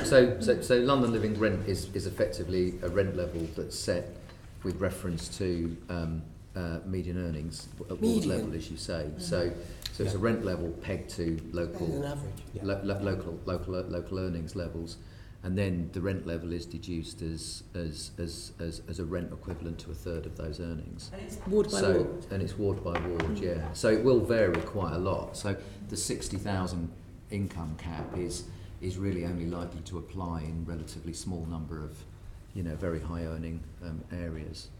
So that's the way that's the way London. Right, and the 60 cap wouldn't. I mean, there will be. I can't imagine there being any. I mean, maybe one or two in certain wards in Kensington. I don't know, but I'd be very surprised if any average earnings were anywhere near 60. 60 is the cap for lettings, whereas working out the rent is based on the average. And if providers are not asking, sorry, Nikki, Sorry, I just to clarify, it's not the average, it's the median. Yes, it's If median. it's the median. It's the median, not the mean. means Yeah. that you take the Yeah, half. it's not the mean. mark, No, it's the and median. It's the top Yeah. of that. Correct. Sorry, and if providers are not requiring people to prove they can save up to buy within 10 years, if they only being asked to prove they can afford that rent, which is set according to local wages, shouldn't that make it more attractive than we're sort of hearing from the people who... They have to make a statement that that's their intention. That's not a very strict requirement though, is it? But I think there's a general point around kind of, if you look at the history of rent to buy housing types, I think one of the weaknesses of previous iterations has been that a person can rent a particular home and then has to buy that home or somehow buys that home over time, even though over 5 or 10 years, they might, their life circumstances might change, where they want to live, who they want to live with, all of that might change. Whereas this separates out the kind of the below market rent, giving people a more affordable rent with room to save if they want to, separates that from having to buy or being in the active process of buying that home. They can be offered that home, but in theory, and this is up for housing associations to determine, but in theory, that person might save and then buy a different home, and then the home they've vacated would either go to another London Living rent tenant or to shared ownership, depending on the housing association's decision and how long it had been occupied and so on. But it's trying to sort of separate out the extra the extra affordability aspect of the approach from buying that actual home, if you see what I mean. Yes. And presumably there's some issue with the economics of providing the homes as well, if you're only offering the intermediate level of grant and you're asking them to discount the rents by as much as they are. If they're not getting people to buy them at the end, that might affect that's why the grant rate is calculated on the basis of them being sold to shared ownership after 10 years. So it's on that. That's why, to the earlier point around this all being within the ring fence of money that the government's allocated for shared ownership, we have to calculate it on that basis, which means there's an assumption in terms of the viability and so on that it will be sold at some point. Now, it's up to housing associations to work out how they manage that in practice, but that's how the grant rates have been worked out. So anyway, what Rokhsana was saying was that you would probably want to be expecting people to be earning more to take on these homes if you're going to start providing large numbers of them than... I guess the point is, notwithstanding the clarification that James has provided, that 60% is the upper cap, the fact of the matter is, and the reality in the Newham context, the medium income of Newham residents is such that the London Living rent product may not be viable for the majority of our residents who actually need homes at social rent levels. It's all subject to whether or not it's a viability considerations on part of the housing associations as to whether or not those intermediate at London Living rent units. So in planning terms, they count as intermediate housing and not as rented housing. So the planning authority can determine the quantum and level of rent for the rented housing, and the intermediate housing is treated separately, and that is treated as intermediate housing. So it shouldn't impinge on your ability to determine how much social rent is delivered. Actually, fundamentally, it would, because if some of those units are being assigned a London Living rent profile, it reduces our ability to negotiate with you whether those units could actually convert to enabling us to increase the supply of units at social rent levels. On any given site, there's only a finite number of units that you can extract from a site, and if we as a local authority are obliged under the planning regime to assign a certain percentage for intermediate, be that shared ownership or and I think that's 30% in your borough. I think it's 70% rent, 30% intermediate.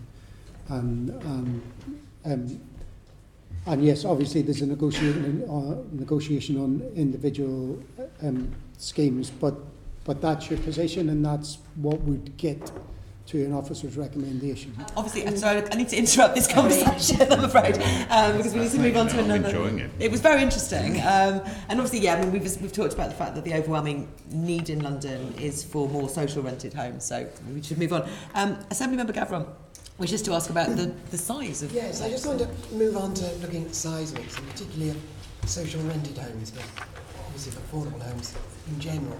Can I ask John, Notting Hill, how many of your homes over the last couple of years have been family homes in the affordable sector? 3 bed plus. Okay, so it's over the past few over the past few years, I can't give you an accurate number. I can't say what we've done year to date, and we're at in terms of the amount of affordable homes that we're providing affordable rent in the broader terms is 74 3 bed plus, and I haven't worked that out as a percentage. So generally, in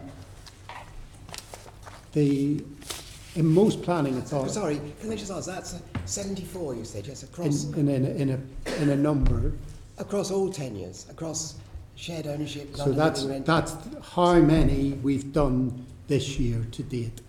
How many you've done this year? 3, yeah. So 74 affordable rented homes in the broadest terms. So there'll be social. Out of how many?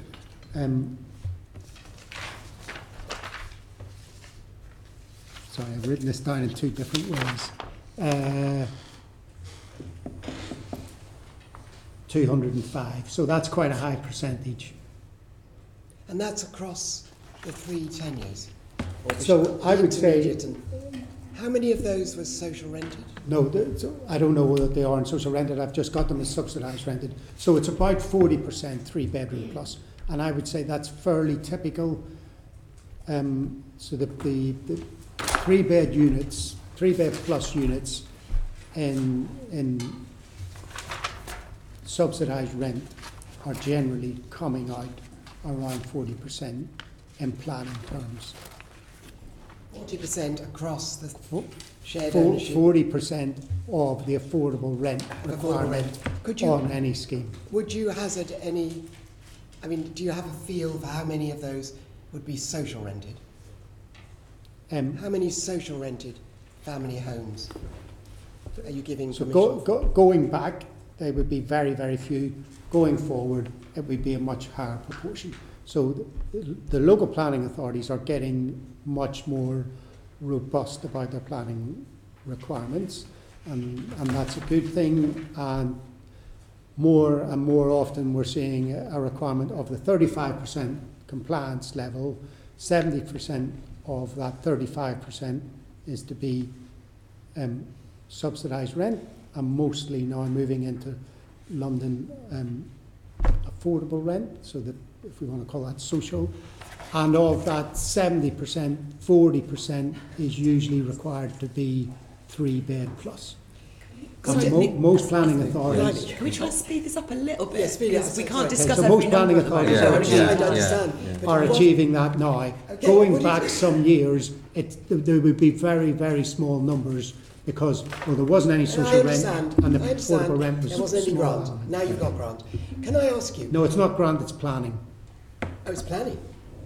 Oh, okay. All right.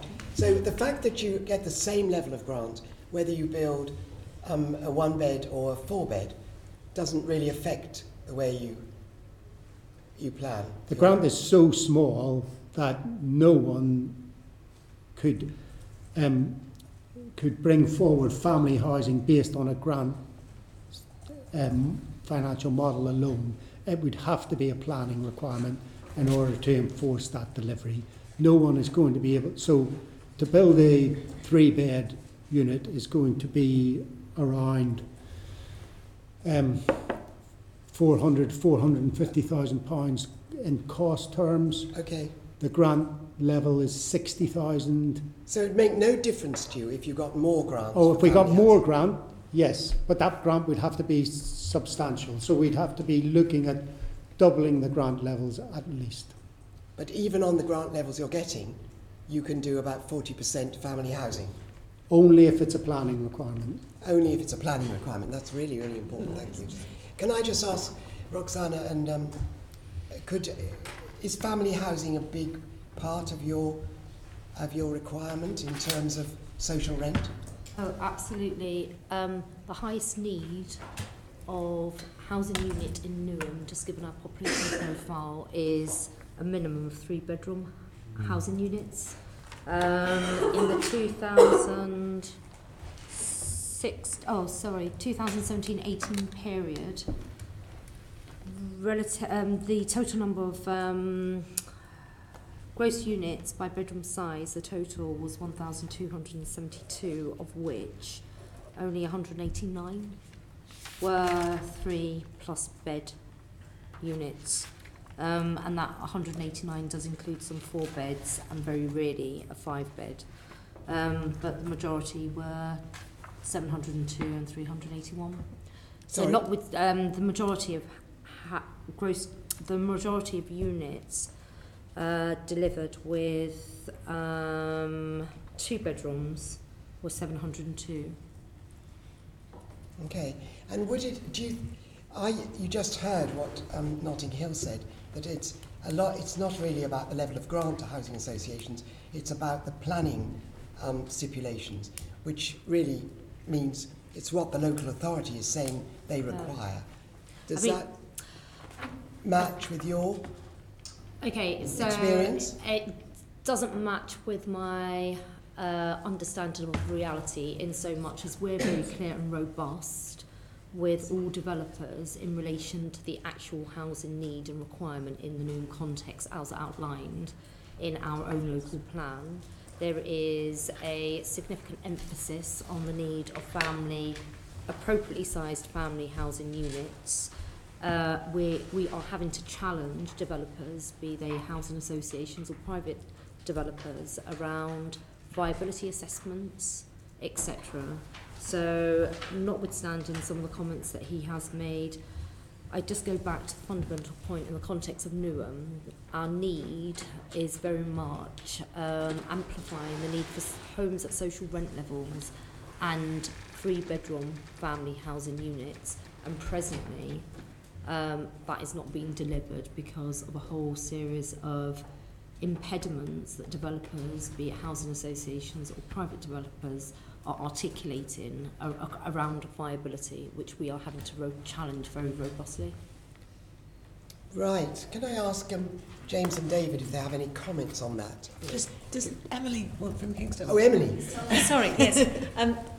Well, we have a policy of planning policy of 30%. As for the sites I've mentioned, we haven't done the details on that. Going back to 30% family size, going back to whether or not grant makes a difference.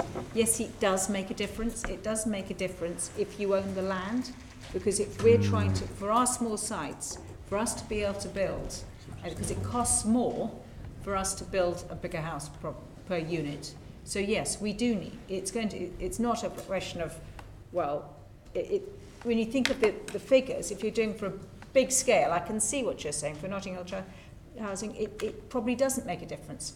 But if you're doing small scale, it does make a difference on grant. It's also going to make a difference because we've now got the restriction of the borrowing requirement in the HRA. So now we can build more, we're going to be able to build more, and we can go towards family.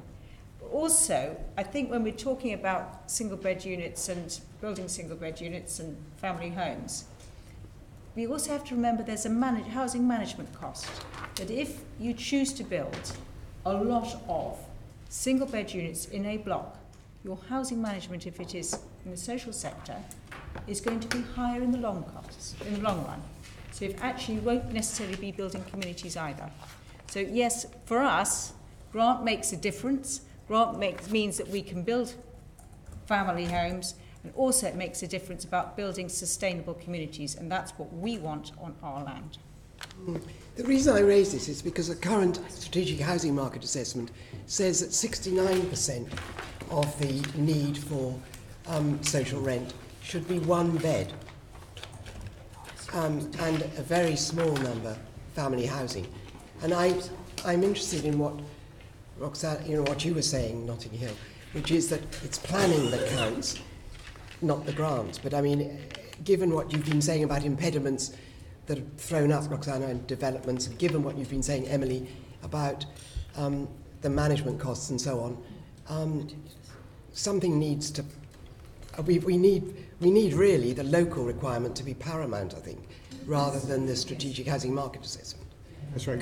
Can I now ask? Yeah, and if I can come here, I mean, I think Rokhsana's absolutely right to say, you know, the need, overwhelming need in Newham is for social rent homes, which are many of which are going to be 3-bed plus, and what is enabled through the draft London plan is for Rokhsana in Newham and the leaders of other councils to set those size mix requirements for social rented housing by bedroom size. So in Newham, the council can look at what their needs are, which we all know, but that they will have the evidence as well through their waiting list or whatever other information they have locally, and they can set then size mix requirements for the social rented homes, you know, which in Newham's case will be 3-bedroom plus, because that's what Newham needs. So you're absolutely right, Nikki, in that, you know, planning is paramount here rather than grant, and the local borough's view on what kind of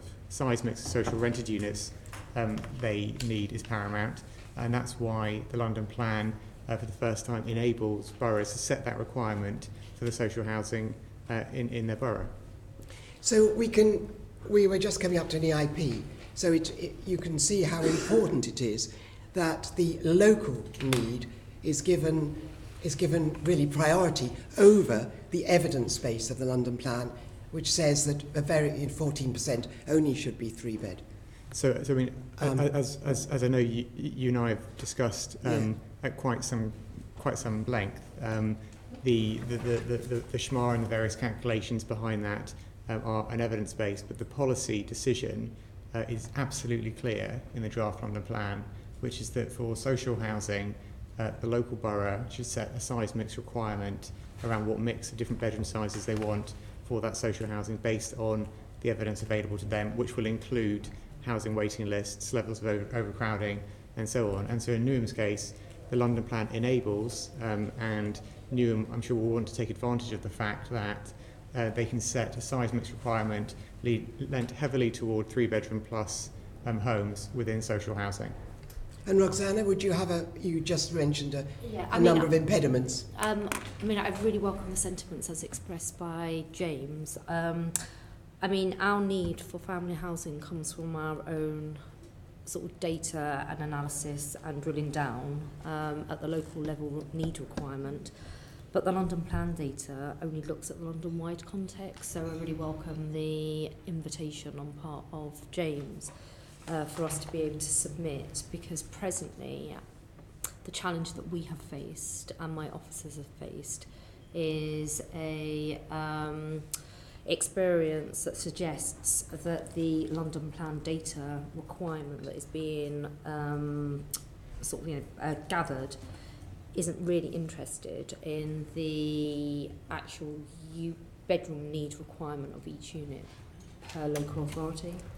And, you know, in our instance, having done the drill down in terms of our specific local area need and what has become very clear from that evidence base, i.e. the requirement is 3-bedroom because of our population profile, that's been accepted by the inspector as we've submitted our own local plan, but it doesn't seem to have, as yet, resonance when we're interacting with our broader London plan colleagues. So I really welcome the invitation by James Murray. I'm really sorry to curtail this. We've got a number of questions we'd still like to be able to be asking about to the providers about lifting the borrowing cap and the difference that will make. Yes, I'll stop now, but I just But before James goes, should we ask him the very final question, which is about changing grant rates? Variable grant rates. Yes, yeah. yes. If we can answer that really quickly. Yes, I mean, we've just heard, that's where I was going to end, we've just heard from Emily a little while back that the grant rate really does matter. And I just wonder what your reaction to that is, James, because it would be it would make a lot of sense to not give the same grant for a 1, 2, 3, 4, 5 bed. If one could have some incentive to deal with what is the priority need, which is family housing. I mean, again, I don't want to necessarily go through all the conversations that you and I have had at quite some length about this topic already. Well, we haven't talked about a variable grant for the committee. That would be Summarise for the committee. So the tariff rate, the grant rate, which is based on a simple tariff, whereby there's a set amount depending on the tenure of the unit. That's designed so that it's simpler. It's something which is very keenly wanted from many councils and housing associations to try and speed up and give them more flexibility in terms of building that affordable housing. The requirements, the tariff rate is based on an assumption there will be a mix of different unit sizes delivered, and the primary part of the system which decides what unit mix is appropriate on an individual scheme is the planning process. And the planning process, as set out through the draft London plan, makes absolutely clear that boroughs should set a requirement for size mixes for social rented housing. And that's where a borough like Newham or another borough would look at the evidence in their local area about what size mixes they want. They would set that as clear planning policy, backed up by the draft London plan, and we would then expect housing to be delivered within the social rented part of the development in line with those requirements. Right, we're going to have to move on, I'm really sorry. No waiting. No, there's no waiting from the centre in terms of grant for encouraging what most boroughs we've talked to think is their priority, which is larger family homes. There's no waiting from the centre, is that correct? Every borough who considers they want large family-sized bedroom units will now be backed up by the draft London plan to set that as an absolutely clear requirement for social rented housing. Grant is given on a flat tariff basis, and people can then work out what units are appropriate depending on the borough's steer what the requirements are for the local area. We're not prejudging. James has been very clear on that, Andrew. I'm really sorry. I know it's rhetorically good to get him to repeat it, but we have to move on. I'm really sorry. So, Thank you, Tom. and I'll try and get through these as quickly as possible. This is really important. It's about the Mayor's new funding and the lifting of the borrowing caps, which is obviously we all welcome. So to Rokhsana and Emily first, how many more homes will you be able to build now the borrowing cap has been lifted? Do you have a number yet? As yet, we're working through the implications of lifting the borrowing cap, and all we know in terms of definitive figures, we have quite an ambitious target to meet under the draft London plan, some just under 40,000 homes over a 10-year period. So the lifting of the HRA cap will be very useful in enabling us, if we can, to deliver that, notwithstanding some of the discussions that we're having with GLA. But with regards to the Affordable Homes for Londoners grant allocation that we've received, which, as I mentioned previously, was the highest allocation in London, £107 million. We've identified already some 1,156 sites that we've designated as green, an additional just over 1,000 sites that we've designated as amber, and that money will help us achieve the quantum of at least 1,000 homes at social rent levels. Is that land you own, or are you also going to be buying land as well? It is largely land that we own. In the Newham context, we have enough land that we own ourselves to build some 36,000 housing units. 36,000 across the borough. The land that you own? Yeah. Wow, that's got to be that's. But it'll take us a generation, at least a couple of decades. But that's very interesting. To deliver on that. Emily, do you know how many extra you're going to be able to build? Well, it's 36,000.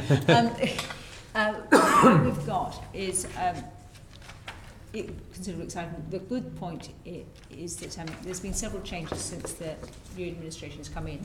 What we are doing is an actual register of all the land owned by the HRA and the General Fund, so we know what we've got. We've also talked about, and I'm going to have to ask you to ask Louise about the restrictions, and I don't know if they've issued the restrictions on what we can use this money on. What I have said to officers is, we can't just go shopping. I need to have specific schemes for this based on the land that we own and what we can buy. But Louise? Yes, thank you. Well, our bid to the Mayor's Fund included a large request for increased headroom and to enable us to deliver a programme of some 300 homes across our small sites and the Cambridge Road regeneration project. So of course that was no longer needed in light of the change. So what it's done is it's just given us some certainty around being able to bring forward much more housing. I think there are probably perhaps 3 other things that are crucial to that delivery. The use of right to buy receipts, and we're encouraged by the consultation that's out on those, and if some of the restraints around those, the use of those and the way they can be invested can be lifted, that will be extremely helpful. Are you signed up to the ring fence offer, by the way, on that, the Mayor's, the GLA's ring fence? Yes, so we, but those further lifting of restrictions would really help. And I think in addition, some certainty about future rent policy is very important to the HRA. So a return to that -1% would actually see a significant change in the build programmes we're talking about.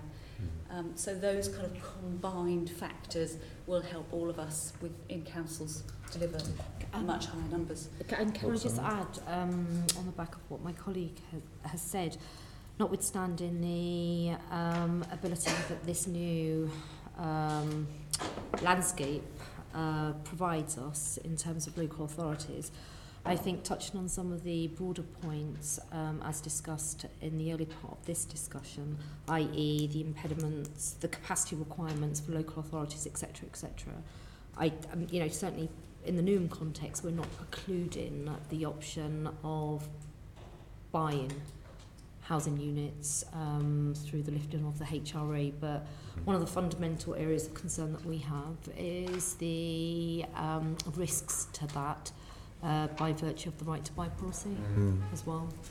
Yes, I mean, I was going to ask actually how right to buy affected your ability to build homes, and I know in some boroughs which have very high land values, I mean, it's not so much of a danger because even with a massive discount, the reality is people won't be able to afford to exercise it. But in Newham, have you modelled, how many of your new homes you think you will lose through right? Work is being undertaken in relation to the future scenarios, but what we do know is that in the context of the existing right to buy regime over the last, I think it's 10-year period, but I can provide committee with exact figures of some 9,000 council homes that have been, some 9,000, of the 9,000 council homes that we've had, a significant number, some 3/4, have been lost through right to buy, and then what we've also discovered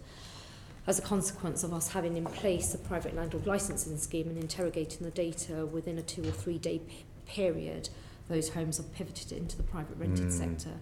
So now we've got a majority of our residents living in the private rented sector, and then if you take into account stagnant wages, the medium average wage in the Newham context, increase in rents, a majority of our residents are actually living in poverty. If you take into account housing costs as well in the private rented sector. Just on the right to buy, because you have a local housing company in Newham, and I wanted to explore how the lifting of the HRA borrowing cap would impact on that, whether or not you do less through that and more through the HRA. But given the threat of right to buy, is there a temptation for your local housing company to buy the stock that you produce through your HRA in order to protect it from the right to buy? Is there sort of an incentive to do that? It's current. Nothing's off the table in the context of the recalibration of the Red Door Ventures vehicle, albeit we have borrowed heavily in order to undertake the delivery that was set by the previous administration. So our current recalibration of the Red Door Ventures vehicle has enabled us with minimal risk to convert 50% of the units going through presently that have been granted planning permission to become social rent units, but we need to still retain the other 50% for the private rented sector. We're still working that through. It's too early to say, but again, once we've completed that piece of work, if it will be of help to committee, we're happy to provide you the detail. Great. And just, as we're very tight on time, just finally to Emily, have you set up a local housing company in Kingston? Well, and will this affect your there's plans? several issues here. We've got on the development company, the previous administration spoke of one, but when we got in, we discovered it hadn't been set up. Right. And no business plan. So we are setting one up. It's something that when we were in opposition, we were continually pushing for. And it would be part of an investment company, a wide investment company, which should be in place next year. Talking about the problem of purchasing, us building, we talked about the Cambridge Estate regen and on our small sites, and the idea of having more council rent properties, and that being subject to the right to buy. On the Cambridge Estates, we're probably going to be having to rely on the cost floor level, which was extended under the Localism Act. So we're going to have to, you can't sell below the cost floor level. So that will to give us, but that'll only last, I think they've extended it to about 12 years. So we've only get a little bit of leeway on that. And it's also, when you look at the right to buy and where it's impacting in the country and impacting on the type of people we are housing now, are very different to the people we housed in the 1980s, and the people and their capacity to be able to borrow to do this. So there's less of a risk there. On our small sites programme, the council rent properties are going to be disabled accessible. Now there is an exclusion from the right to buy for disabled properties, although we've got to look closely at the legislation over it, but we should be able to keep those out of the right to buy because of the nature of them. It will be structurally different.